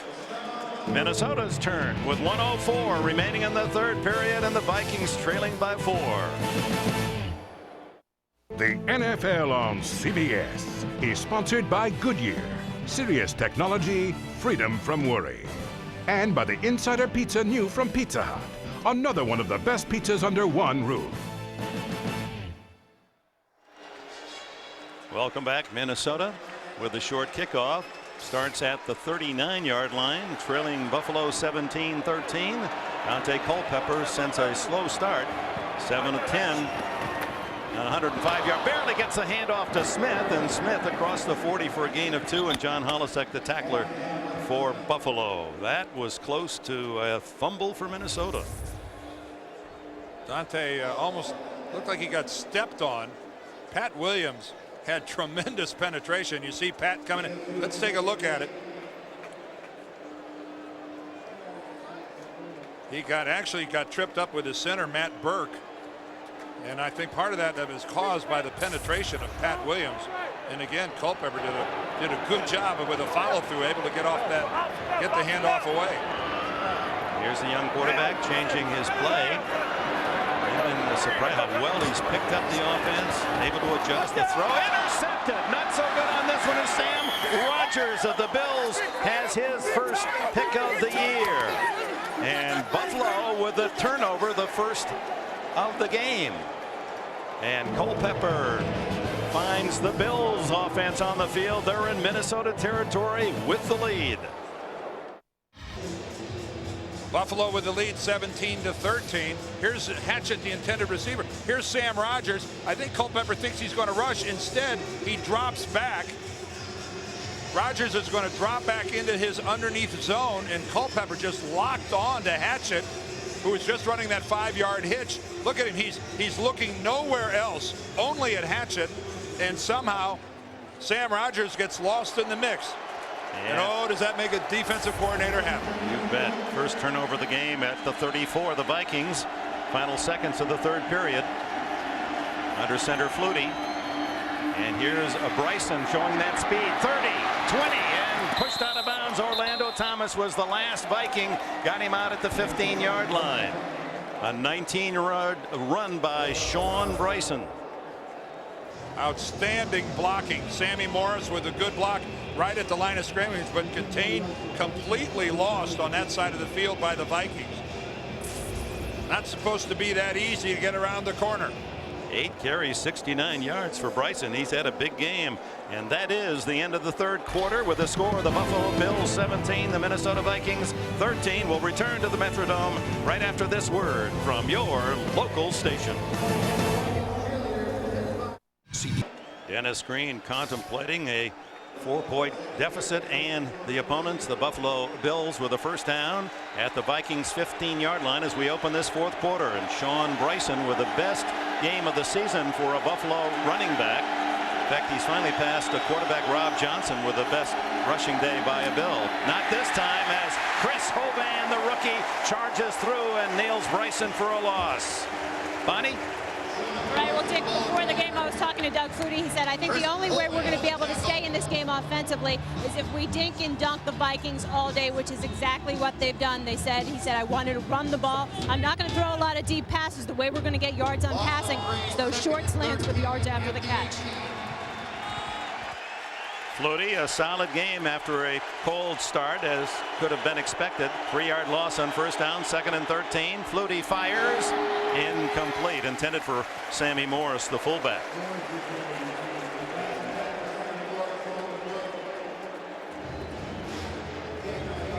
Morris, a good receiver, this young man. That's why the Bills very high on him. Yeah, going into the season, I think most people thought that the lead back for the Bills would be Antoine Smith, followed by Jonathan Linton, and yet the two guys who have risen to the top of this heap have been Sammy Morris and Sean Bryson. 3rd and 13, and Flutie was trying to call timeout, and you saw Wade Phillips saying why, and now Flutie comes back into the huddle, but it is a timeout to Minnesota.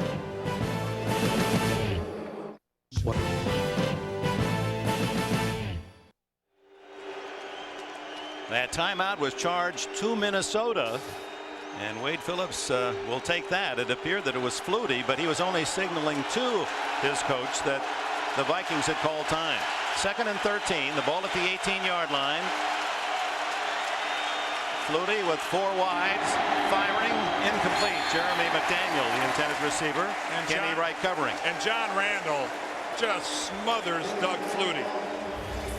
Marcus Spriggs is cheating 2 yards off the line of scrimmage, and John Randall, their number 93, still gets around the corner and really disrupts Doug Flutie's being able to step up and throw that ball effectively. John Randall, normally rushing most of his career from defensive tackle, new life now out of defensive end. Look at 3rd down, 9 for 10 passes for Flutie. Here's another 3rd down and 13. Fires underneath, complete. It's Sammy Morris for the touchdown. The fullback lined up in the slot, crosses cleanly, and Flutie hits him beautifully on the run for the touchdown. Well, make it 10 of 11 now on 3rd down. It's hard to do that practicing against air. A shotgun formation again. Sammy Morris just rubbing off underneath. Dwayne Rudd trying to catch him, and Morris has too much speed. And Dwayne Rudd, number 57, who is chasing him, is a guy with great speed. Christie knocks it through, and Morris with his 2nd touchdown, 1 diving from the 1, this 18-yard reception, and Buffalo extends its lead.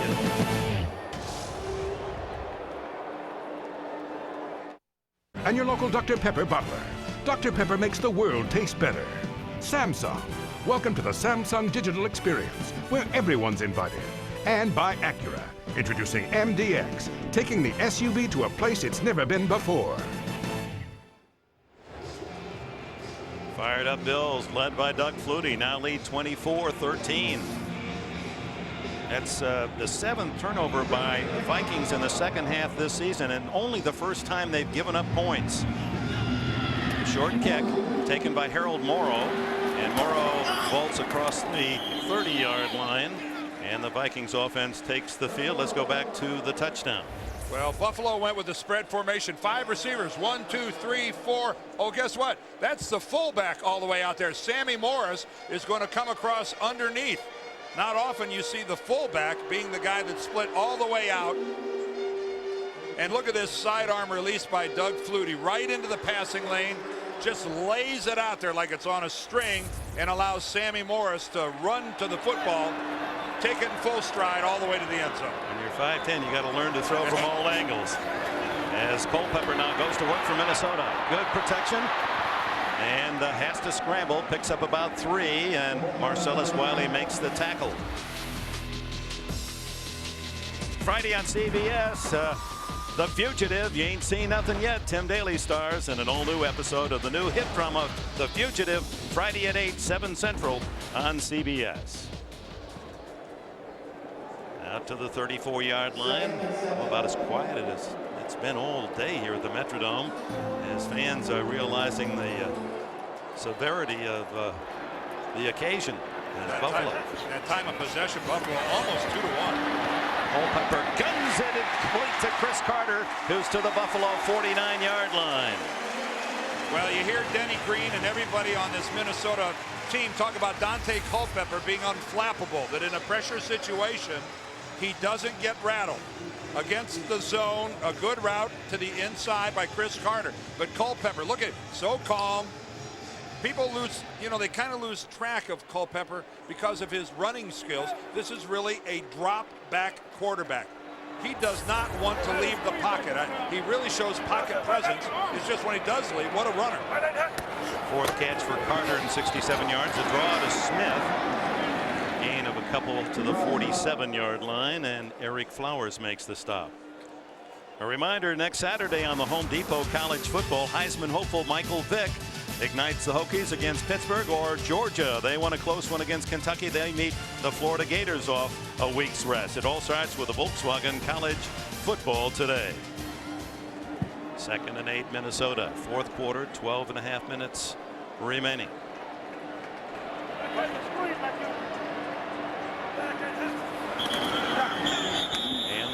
flags fly. That time it looked like it was Minnesota who got off to the quick start. I know Todd Stussy, the left tackle, moved a little bit early.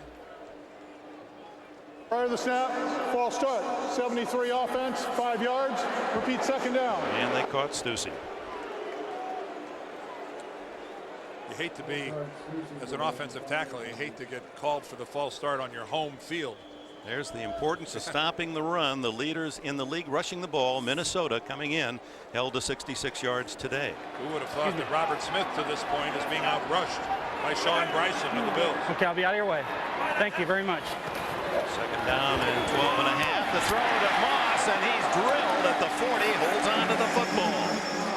Randy Moss, what an athlete when you consider the fact that, as you well know, in high school he played with Jason Williams of the Sacramento Kings, and it was Moss, not Williams, that was named twice the West Virginia Player of the Year.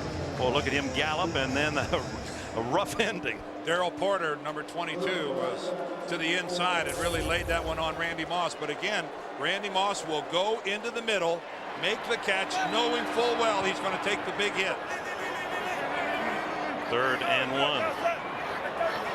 New lexicon amongst the players on a big hit over the middle, as Culpepper has to call time. Someone call. I don't want to get what? Keyshawn. Keyshawn. Don't Keyshawn me. We'll be right back. Immensely talented Randy Moss, not only skilled at going for the ball. You saw he's tough as well. Held onto the ball after that big hit. It's 3rd and a long one at the Buffalo 40. Only Moss as a wide receiver.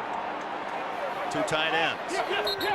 And the Bills are saying false start Minnesota, and the flags fly. Well, Phil Henson better be right. He made contact and came across. Prior to the snap, false start. 77 offense, 5 yards. Repeat third down. The other tackle, Corey Stringer, guilty this time. Yeah, we see both the Buffalo's tackles get a false start, and now on this drive, there's Corey Stringer, just that little upper body flinch. That's enough. So the Vikings in kind have responded now with both of their tackles getting false starts as well. The bad news is, as a home team, false starts are just lack of attention. So back come the wide receivers as it goes to 3rd and 6.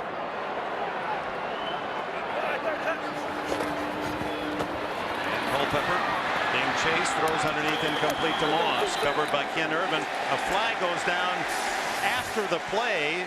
Chris Carter and a couple of Bills were deep downfield.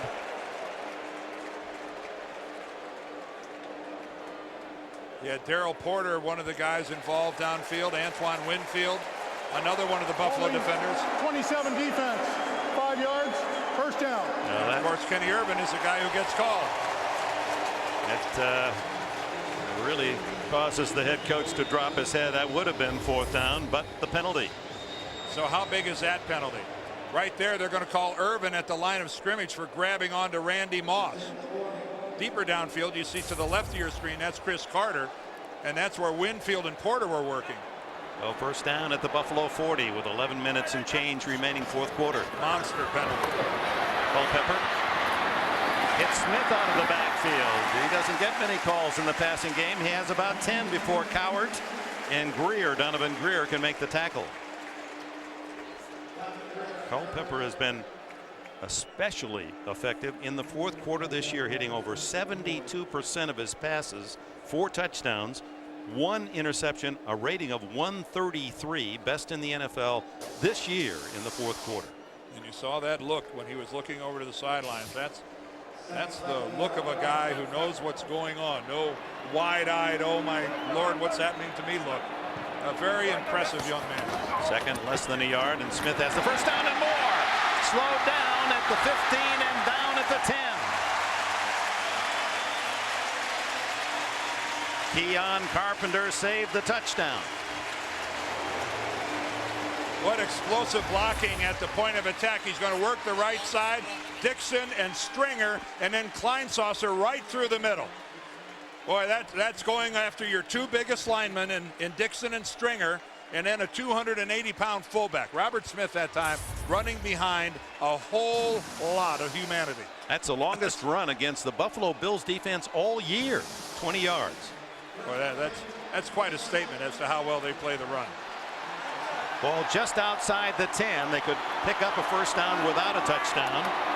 Mo Williams in the backfield. Culpepper fires. Touchdown, Carter. Chris Carter's second of the game.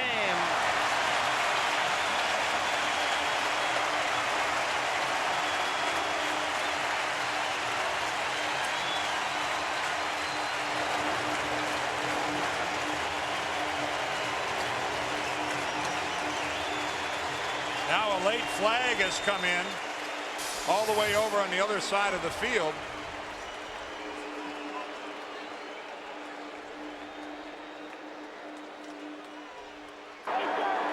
Unsportsmanlike conduct, number 85, Minnesota, taking his helmet off in the field of play.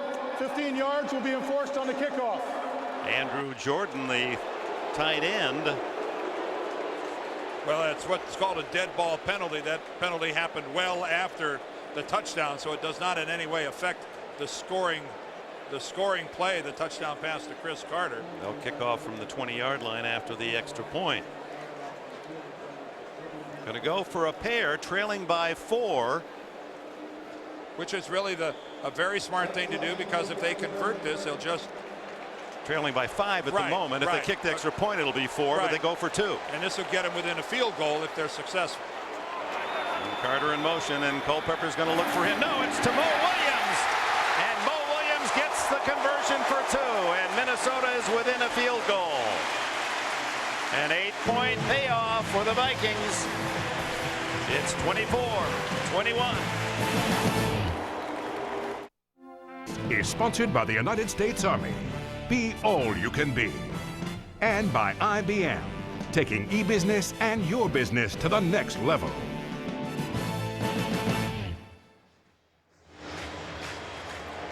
Vikings with a touchdown in the 2-point play to pull within 3. Remember that unsportsmanlike penalty, and so Berger will kick off from the 15 as Carter has his 117th career touchdown catch, second only to Jerry Rice. Plenty of time left, 9 minutes 34 seconds. Watson and Bryson back for Buffalo. This looks strange, doesn't it? It really does. Berger able to use the full leg, and he's got a good one. So Watson at the 21, 30, 35, and pushed back by Jim Nelson. Lemansky Hall, 55, got a shoulder on him. Well, Chris Carter's working against Ken Irvin on the corner over here. He makes his break to the inside, and Irvin stumbled, wasn't able to come back in. And then very smart play trying to cut the lead to 3. Look at the over-the-top throw by Culpepper, and that is a wonderful catch by Mo Williams. His first catch of the year, and that was a lot more difficult than it looked. Now we've got a penalty here on this kickoff return. Yeah, they're enforcing the offside on kickoffs. Offside, number 20 of the kicking team, 5 yards. Re-kick. This is really going to look strange. They're going to be 10-yard line. And that's very smart of Buffalo in making the Vikings re-kick, because being at the 35-yard line, I thought that was outstanding coverage by Minnesota. It's not where your feet are anymore. They say if you're ahead of the ball before it's kicked, even though you haven't stepped across that line, it's offside. They've had a lot of more liberal interpretation until this year. Kenny Wright was ticketed. So Berger from the 10-yard line. I have not seen anybody kick off from the 10-yard line in quite a while, Dick, if ever. I'm trying to think of my... Not since my high school team went 0 for 4 years. We always kicked off from down there. Did you have a prominent role on that team? Yes. I got to kick them. Some scars you carry with you forever, don't you? You got it. So Berger looks way downfield to see Bryson and Watson, who move up to the 25-yard line, anticipating the return.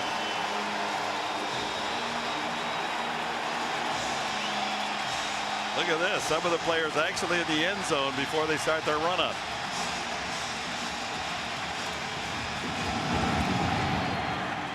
This is even a better kick. Inside the 20 to the 18. Watson to the 30, 40, 45. And Berger again makes a tackle at the 49 of Minnesota. That's 2 tackles for the punter kickoff expert Mitch Berger. But that's a net 16-yard gain for the Bills on that re-kick. Here's the 2-point conversion again. I think this is John Holisek right here. Watch what happens to him. He's saying, I got him. And he's coming up inside. And then he gets rubbed off and loses track of Mo Williams. But that over-the-shoulder catch by Mo Williams, that was not easy. So with the penalties, Buffalo comes up with terrific field position in Minnesota territory at the 49.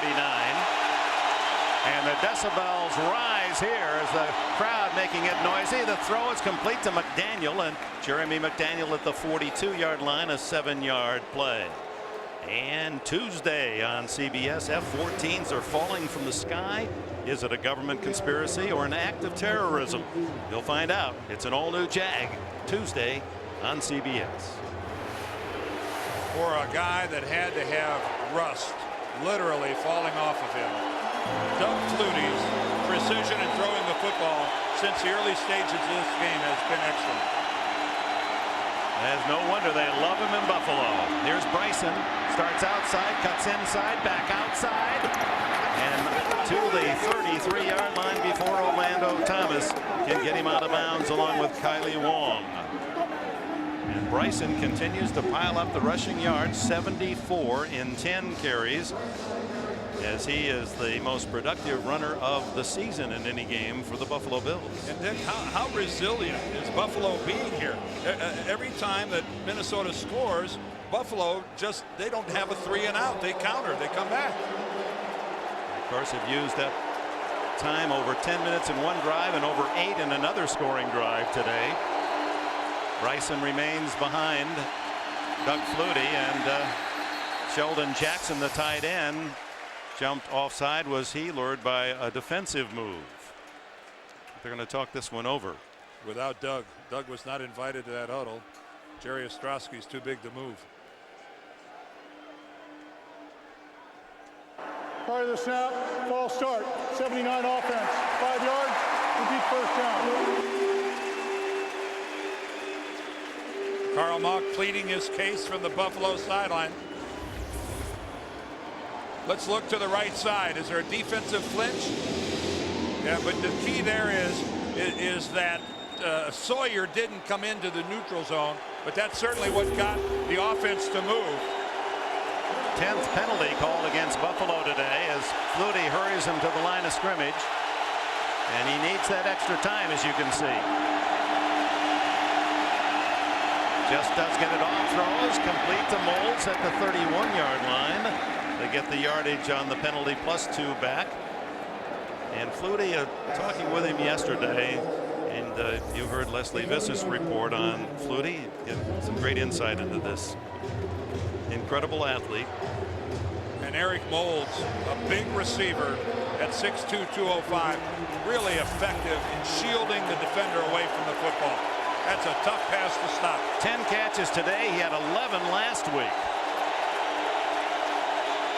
Second down and 8. Again, Flutie hurrying him to the line of scrimmage. Still 6 on the play clock. Ooh, almost intercepted as his receiver Moulds was being held up. Couldn't get inside on Robert Tate. And that was within the 5-yard range. And right there, you got to wonder with Doug, does he have the greatest of vision in that situation? You're allowed to hit the receiver inside that 5-yard zone. Robert Tate knows it. That was just a smart play by a corner. Price and Moulds to the left, and Bryson, the running back, is way out to the right. The throw long, incomplete. Trying to hit Moulds up top. Good coverage by Kenny Wright. But it's the blitz called by Emmett Thomas, the defensive coordinator, that really forces Doug to let this ball go without a chance to look upfield.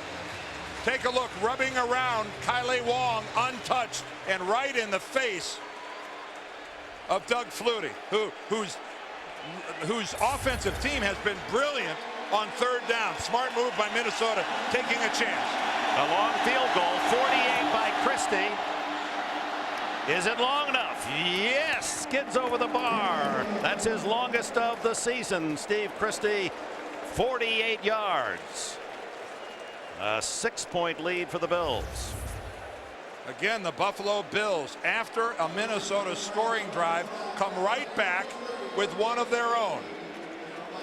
Steve Christie, never a doubt about that one, right down Broadway into the net. And Wade Phillips, Dick, would you agree with me in talking to him yesterday, had a quiet air of confidence. He really sensed his team was going to play well here. Yeah, you can tell that, coaches, though. They always give you a hint. They say, you know, that's words like, you know, we're really excited about the challenge here. We kind of feel we're ready to play a pretty good game. Well, they know that they got pressed by the Chargers last week. We're fortunate to come away with a win in overtime, and really looked at this as an opportunity, because you really have nothing to lose on the road against an undefeated team, a real juggernaut here in the Minnesota Vikings. In a lot of sense, not much pressure on the Bills, other than the fact they're in the AFC East and have the Jets and have everybody else, Miami, Indianapolis, all of them out in front of them. But the good news for Minnesota is it was only a 3-point drive, and so the Vikings still could take the lead with a touchdown, and there's 6.5 minutes left as Mo Williams inside the 10 heads upfield to the 30, breaks the tackle, 40, and out to the 44 for Williams. He's been instrumental in some big plays today from University of Kentucky, Maurice Williams. But a lot of times you see kick returns are because of the fact that he's untouched and just finds the hole. This is a situation where Mo Williams has to be a little physical. Boy, and look at him bounce off of the hit of Donovan Greer and still get upfield. This is very, very, that's a power kickoff return. So Daunte Culpepper and the Vikings start at their own 42-yard line thanks to Mo Williams' return. Culpepper. Oh, wide open this side. He's going to run it. And the big man slides at the 48-yard line. Sam Rogers with a hand on him. As we remind you to stay tuned to CBS tonight, 60 Minutes. Other kids play baseball or football, name the sport. You're going to see a young man that's made $500,000 in the stock market, and then it's Touched by an Angel, all new episode, and then Academy Award winner Sissy Spacek and Beau Bridges star in the CBS Sunday movie Songs in Ordinary Time. It's all right here tonight on CBS. Ted Cottrell and Wade Phillips know one thing is in their favor. The Vikings have already had to use 2 timeouts here in the second half. They only have 1 remaining. We'll see if it's a factor. 4 wide receivers, fire downfield. Almost a fingertip catch by Chris Carter. And as that one leaves his hands, it reminds us of what Culpepper was telling us yesterday, that Carter in warm-up gives this big windmill motion with both hands, saying, anywhere in here. What hands? Yeah, Chris Carter has a bigger bullseye than most wide receivers. That's such a difficult catch, and yet we've come to expect Chris Carter to make that catch 9 out of 10 times, and he's angry with himself. And if he were in the other sport, they'd be giving him golden gloves or golden something every year. Well, the one thing they will give him, they won't give him gold, but they'll give him bronze. A bust in Canton, Ohio. Yeah, he's headed that way after his playing career. 3rd down, blitz. Culpepper throws incomplete, and if Moss was able to tip that one to himself, there was no one between him and the next 30 yards. Kenny Irvin gets the jam, forces Moss to the inside, back to where his safeties are. Darrell Porter, though, Darrell Porter kind of gave away the inside of the field to Randy Moss. And very fortunately for Buffalo, that ball was overthrown. So Darrell Porter's got to stay more to the middle of the field against Randy Moss, Dick.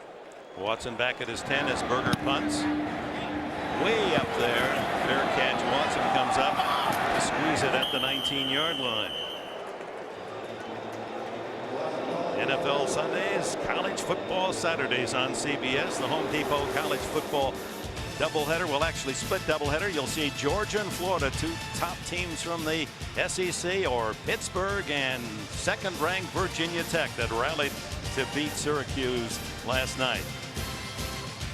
Tim Brando, Spencer Tillman started off with a college football report. Well, if the Minnesota defense is to stiffen, I'm sure Denny Green is thinking to himself, this would be a nice time to do it. Well, look at the comparison here, Dan. The two quarterbacks. We started with the David and Goliath matchup. The small veteran who's some half foot shorter and 75 pounds lighter than Culpepper. But so far, Flutie has led his team and kept them in the lead here in the second half, 27-21. Remember, only the 2-minute timeout and one other timeout left for Minnesota. They need to stop. Then they need the crowd to give them a hand. Bryson, well, there's a hand with a good tackle from Robert Griffith. Comes up from his safety spot to nail the ball carrier in the backfield. Well, Bryson doesn't find anything inside, so he's going to kick it to the outside. You see right there, he saw Ed McDaniel was in the hole, and Robert Griffith has the outside responsibility. He's where he was supposed to be and makes the hit. But here's where the crowd can really help out this Viking defense. Less than 5 minutes to play.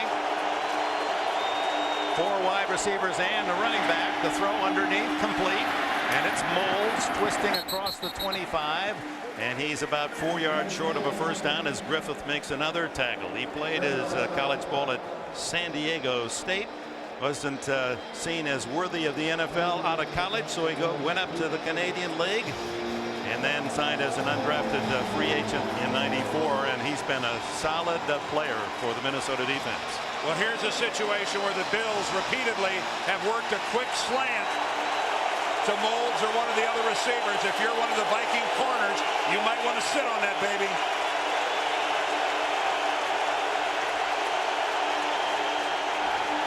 Flutie fires incomplete, a little short to Moles, and it won a hop. So the Viking defense did hold, and 4 minutes 5 seconds left. Well, Doug Flutie did a good job of looking off the safeties going to the right, and he comes back to Eric Moulds. But Eric Moulds got a great jam at the line of scrimmage by Robert Tate. That guy right there, number 28. It disrupted the pattern, and Flutie found that Moulds was not where he was expecting him to be. As we look at Jamie Nails limping off. The big right guard, and I mean right guard. Look at that. The right side of the line. Listed at 360. You know, the other on that Moles catch too, he knew he was right at the yardsticks and kind of had to keep his weight back, and so it was tough for him to reach forward and catch the low ball. If he had dived and made the catch, he would have not had the first down. It was a wonderful jam by Robert Tate that disrupted that pattern. Chris Moore to Troy Walters. Short kick. Walters racing up to get it on the fly at the 38. 45. He could go, and he's caught from behind at the 34. But the Vikings get great position on Troy Walters' return. Dynamite little package from Stanford. Like most great punt returns, it happens right up the middle of the field. Working exclusively between the hash marks.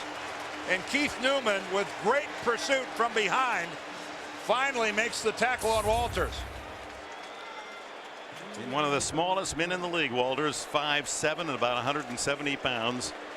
Picked in the 5th round from Stanford. His dad, Trent, is on the coaching staff of Dennis Green here in Minnesota. So father-son reunited, although Dad says you're not living with us, son. Get your own place. He almost took it to the house on that return. Okay, I'll be out of your way. Just not his dad's house. That's right. Whistle sounds before the snap, and legal procedure is the call against Minnesota. Well, prior to the snap, false start, 84 offense, 5 yards, repeat first down. Now from football to golf, before there was a tiger, there was the golden bear. And next after football, Journey with Jack. Take a heartwarming and nostalgic look back at the storied career on Nicklaus, a final march through the majors. That's next on the CBS Sports Spectacular. Well, there's a mistake you hate to see. A wide receiver getting called for a false start. Randy Moss just looking at the football, waiting for the ball to go. Just a little anxious, and that's the kind of a penalty that drive a coach back. 3:54 left. Culpepper, shotgun, under pressure, throws incomplete, and unable to really step into that one. Bonnie, what do you have for us? Well, Dick, one of the reasons why the Vikings are still in the game is the running by Robert Smith in red zone or near red zone situations. Now, that's not a domain that's familiar to him because in past years, Leroy Horde, an ex-fullback of the Vikings, used to get the ball in third down and goal line situations. Smith, as you might imagine, certainly doesn't mind the added responsibility. He says, I love it because I used to hate looking over to the sidelines in those situations, wondering if I was going to get pulled out. He's going full time now. Robert Smith, very little relief. Second down and 15. Just gets it off. Culpepper on the roll, then looks back, and he's throwing long for Moss. He's open. Did he stay in the end zone? Yes, it's a touchdown. Oh, unbelievable.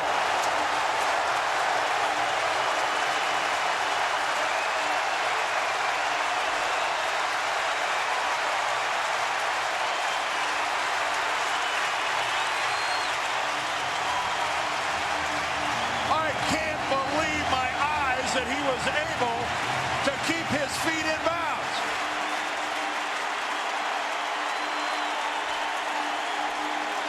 "39 yards, that ball in the air about 55 yards right on the end line, and somehow Moss keeps his toes in the end zone for the touchdown. And now to take the lead, Gary Anderson. And his 2001st point gives the Vikings the lead with 3 minutes 42 seconds.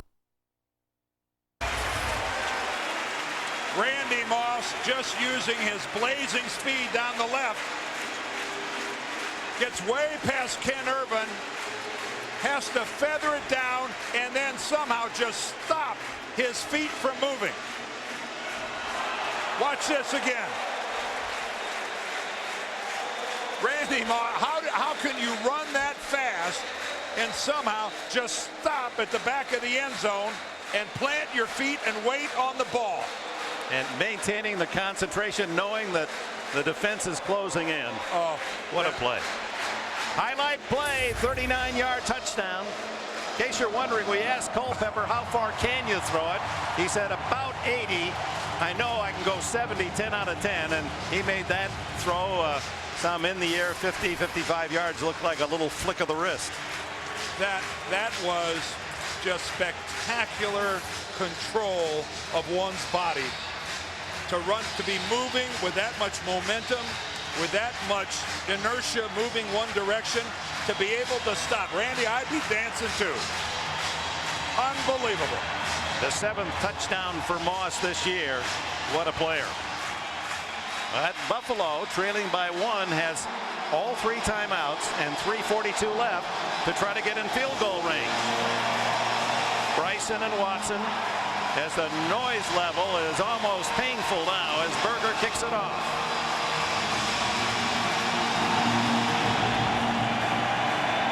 That sends Watson into the end zone, and he'll take the 20-yard line.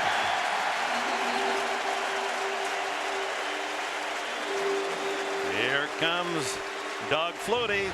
He'll start from his own 20-yard line as we remind you next Sunday on the NFL on CBS, your Super Bowl station. Doubleheader, Jets Buffalo, Steelers at Baltimore, Jacksonville at Dallas late, and Kansas City at Seattle. Check your local listings. Tune in at noon Eastern time, 9 on the West Coast, the NFL today. Boy, it's going to be impossible to hear the signals now. The 63,000 at the Metrodome on their feet. All silent snap counts here now out of the shotgun.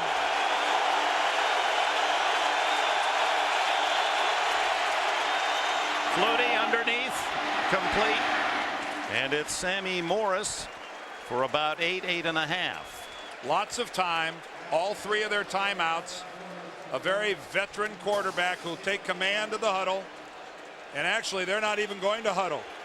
Doug's just calling this play he took advantage of the crowd quieting down. 4 wide receivers.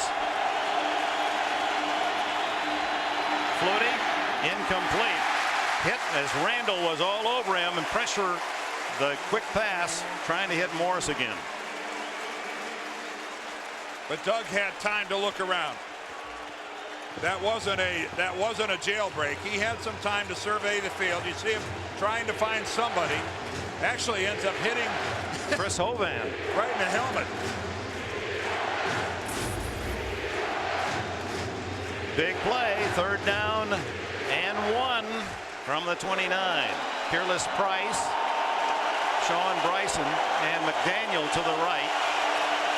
Molds and Cavill to the left. And scrambling, Flutie, flag down, throws to Bryson.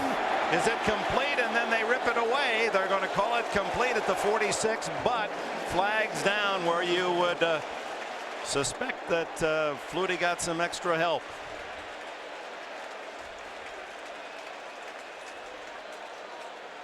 Ron Blum, the referee, to sort it out. Boy, 3 straight plays out of the shotgun by the Buffalo Bills.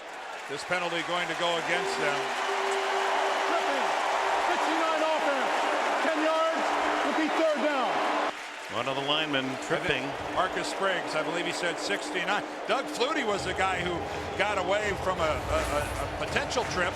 Watch when Flutie comes out. I think John Randall watch Randall try to trip him right there. Doug gets around him, but yes, just to the right of your screen, Marcus Spriggs stuck his leg out. He missed Randall. He tried to trip him, and then he got John Burrow. So now 3rd down, 11.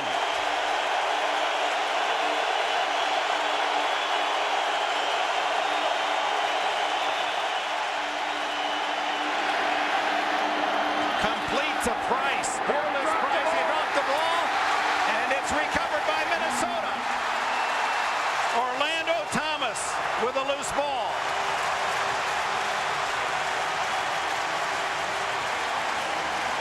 Peerless Price makes the catch, has the 1st down, and then he is leveled and the ball comes loose. The ball from Flutie right there. That's a completed pass, and Robert Tate just levels him and knocks the ball loose, and Thomas recovers it. So the Minnesota Vikings, who have won 9 consecutive regular season games, 8 straight at home, have turned it up here in the final minutes of this 4th quarter. They've captured the lead at 28-27 and now forcing the turnover. The first by Buffalo today at the 34-yard line. Robert Tate with a hit.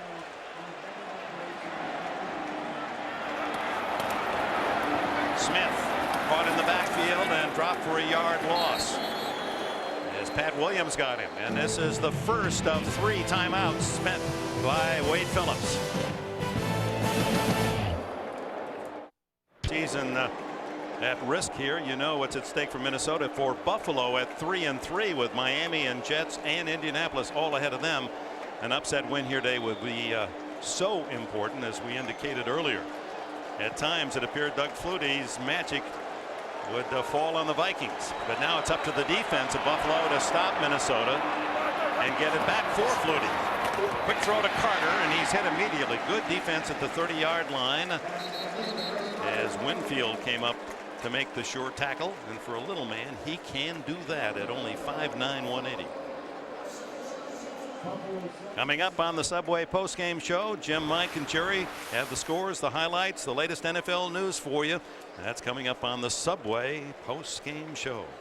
Well, Dennis Green and Joe Pendry, the offensive coordinator, no lack of confidence in Daunte Culpepper in putting the ball in the air in this situation where you're protecting a lead. Boy, how easy is it to just hand the ball off 3 times and say, well, I'm not going to expose my young quarterback to making a mistake in this kind of a situation. But not that time. On 2nd down, they just let him rifle one right out there. And that has always been Dennis Green's modus operandi. He is the ultimate player's coach. he picks the right players, and then he says, guys, I don't care if you're first, second, or 15th year player. Go play. What's his autobiography? No room for crybabies, just play. 3rd down and 6. A must situation for Buffalo. They have 1 timeout left. Culpepper is a threat to run at any time. And the flags fly, and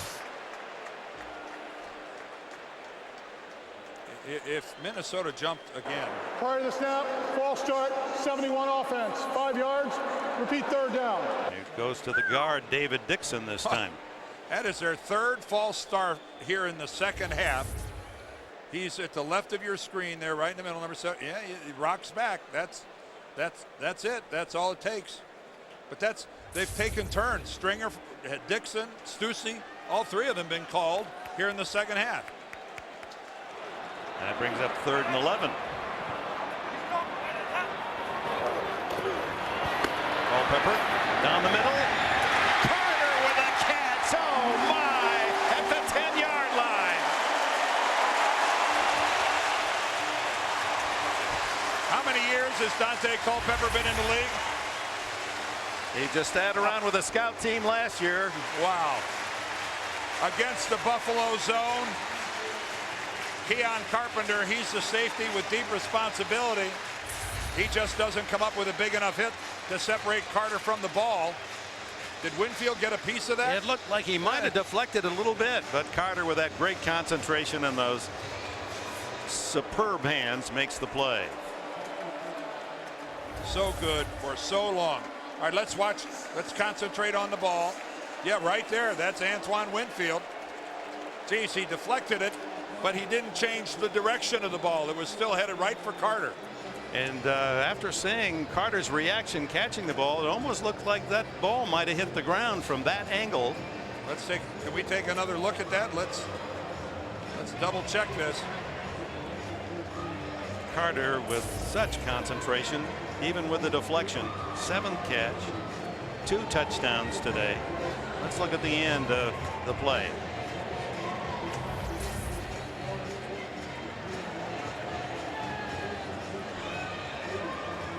Yeah, he did cradle it under. Yeah, he sure did. He had his arm underneath the football. He had possession and he had control. He had all the requisites of a legitimate, bona fide catch. How many men, though, maintain the catch? You know, that awkward after the deflection. Ball could have touched the ground, but Carter knowing how to do it right. 2:10. This will take it up to the 2-minute timeout. 1st down inside the 11. Smith caught in the backfield as invading was big Pat Williams. And the 2-minute timeout with Minnesota. 28-27 and only 1 timeout left for the Bills.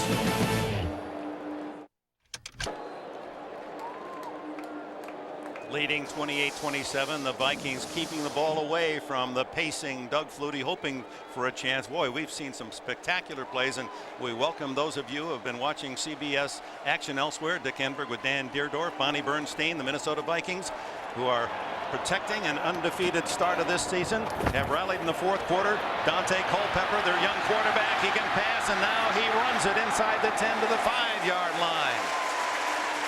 The Bills are without a timeout. They've spent their 3. Once leading 24-13. And this is pretty much of a no-brainer for Culpepper. Don't take any chances throwing the ball into coverage. Put it down and run with it. And at 260 pounds, that's exactly what that guy was made to do. And of course, here for the Buffalo Bills with no timeouts left, if they force Minnesota into kicking a field goal, that'll put the Vikings up by 4, which means Buffalo then is faced with going the length of the field with no timeouts, having to score a touchdown. See the clock down to 1:12. 3rd down and 4. Culpepper throwing. Open is the tight end, but out of bounds he goes. Johnny McWilliams, and that's a break for Buffalo. Stops the clock. He's short of the 1st down. I am shocked by that call. I am shocked that Minnesota would run a play that in any way would stop the clock. Well, what it does do is bring on a historic moment for those of you just joining us. If Gary Anderson makes this field goal, he will become the most prolific scorer in the history of the National Football League, moving 2 ahead of the immortal George Blanda, who watches in Chicago. That's the good news. If he doesn't make this field goal, Dennis Green is liable to punch him out when he gets to the sideline. He's got the record, and the Vikings lead by 4. They lead by 4 because with a score 24-13, the Vikings scored a touchdown and made the 2-point conversion. Well, congratulations to Gary Anderson, this native of Durban, South Africa. Came to the United States when he was 18 years old and passes the immortal George Blanda. He said when he went to Syracuse to play soccer and they introduced him to football, I said, when did you first even know the name George Blanda? He said, oh, I was in the NFL. His family, his mother from South Africa, now makes her home in San Diego. She's here for this moment. His young children. I asked both those boys yesterday at locker room, who's your favorite football player? And they said Randy Moss. I said, not your dad? He said, no, he's only our dad. Well, their dad is looking very touched emotionally, Gary Anderson. That football that he kicked through the uprights will head to Canton, Ohio, where it'll be on display. I didn't think I'd ever see that record of Blanda's broken. But now players are playing longer. There are more games to be played because the season is longer. There's a future Hall of Famer. What, 13 years in Pittsburgh, 2 in Philadelphia, 1 in San Francisco, and now his 3rd year here in Minnesota. Gary Anderson. First drafted by Buffalo, and they cut him, and Pittsburgh picked him up. Those great Pittsburgh Steeler teams. 1982. Well, a daunting task here for Doug Flutie and the Bills. They've got 1 minute and 4 seconds on the clock prior to this kick. Of course, the clock will start as soon as the ball is touched. So there'll be less than 1 minute left when he gets in that huddle. But without timeouts, boy, it's tough. Look at the numbers for Flutie after a slow start. He was 3 for 7, a little off the mark. He has been brilliant since the first quarter. And so has Culpepper, living up to his form in the 4th quarter, best in the NFL, and he proved it again in this game. Watson will save time by not running it out.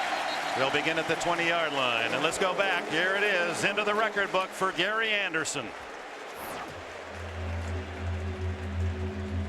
Well, does anybody not recognize the chiseled features of George Blanda? It's spotted. It's kicked. It is good. George Blanda has kicked the Oakland Raiders into a 3-point Straightaway kicker, Blanda, no soccer style. And no, folks, that is not a misprint. He did play in the National Football League from 1949 until 1975. That is, he participated in 4 decades. The 70s, 60s, 50s, and 40s. Unbelievable. Now here's the Jeff of the Mutt and Jeff matchup with Culpepper. Flutie trying to get out of bounds. Morris did not get out of bounds. The rookie did not stop the clock.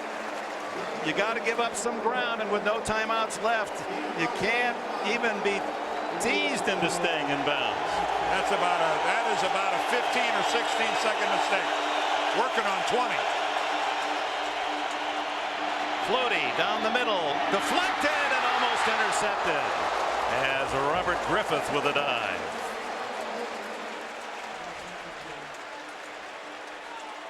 Flutie, his first start of the season with the injury to Rob Johnson. He had seen only spare duty late in the games in Miami, and then of course last week in overtime led the Bills to the win against the San Diego Chargers. Many fans in Buffalo. It's been a tough time for Rob Johnson. He is not the most popular quarterback in that city. This man is.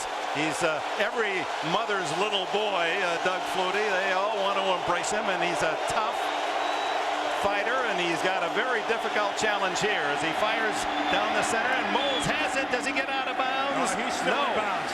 He's caught it at the 45-yard line, and the clock clicking at 22, and Flutie needs to get up there and down the ball. 16, 15, those precious seconds. No, he fakes it and then throws it away. And John Randall looks at him and says, "What are you trying to do?" Well, didn't fool anybody. Did not fool anybody. Here we are down to 10 seconds. And it really is the best illustration in the world of the difference between college football and the NFL when the clock doesn't stop on your way after you pick up a first down. You notice Doug two-handed his little fake to the ground to make sure that ball didn't slip out of his hands. Doesn't have the biggest hands in the world. 10 seconds. Remember Flutie in the '84 Orange Bowl. Hail Flutie. Boston College beating Miami. Throws to the sideline, complete to Kwame Cavill.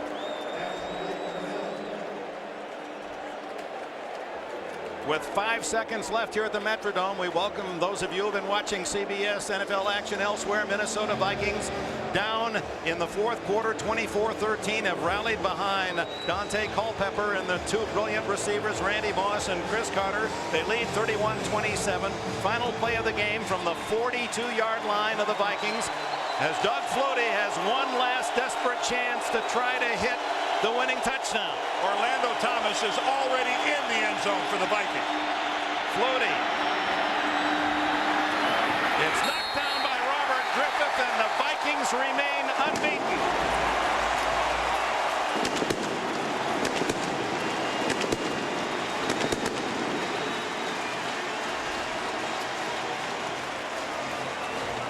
A high-quality game as Dennis Green's Minnesota team runs their regular season winning streak to 10, 9 straight here at home, and they had to rally against a very upbeat underdog Buffalo team today. Doug Flutie just airs it out as much as he can. You've seen it completed before, but the leapers for the Vikings got up in the air. And Dick, you touched on it when you used the phrase high quality. I couldn't agree with you more. This was a game, two good football teams going at it tooth and nail. So the final score, the Vikings 31. They remain undefeated, perhaps now the only unbeaten team in the NFL. Buffalo, a good fight, but go home 3-4. It's 31-27. Stay tuned for the Subway postgame show, all the scores and the highlights from the Metrodome in the Twin Cities. Dick Enberg for Dan Dierdorf, Bonnie Bernstein. Thank you for being with us. The Bills defeated by Minnesota 31-27.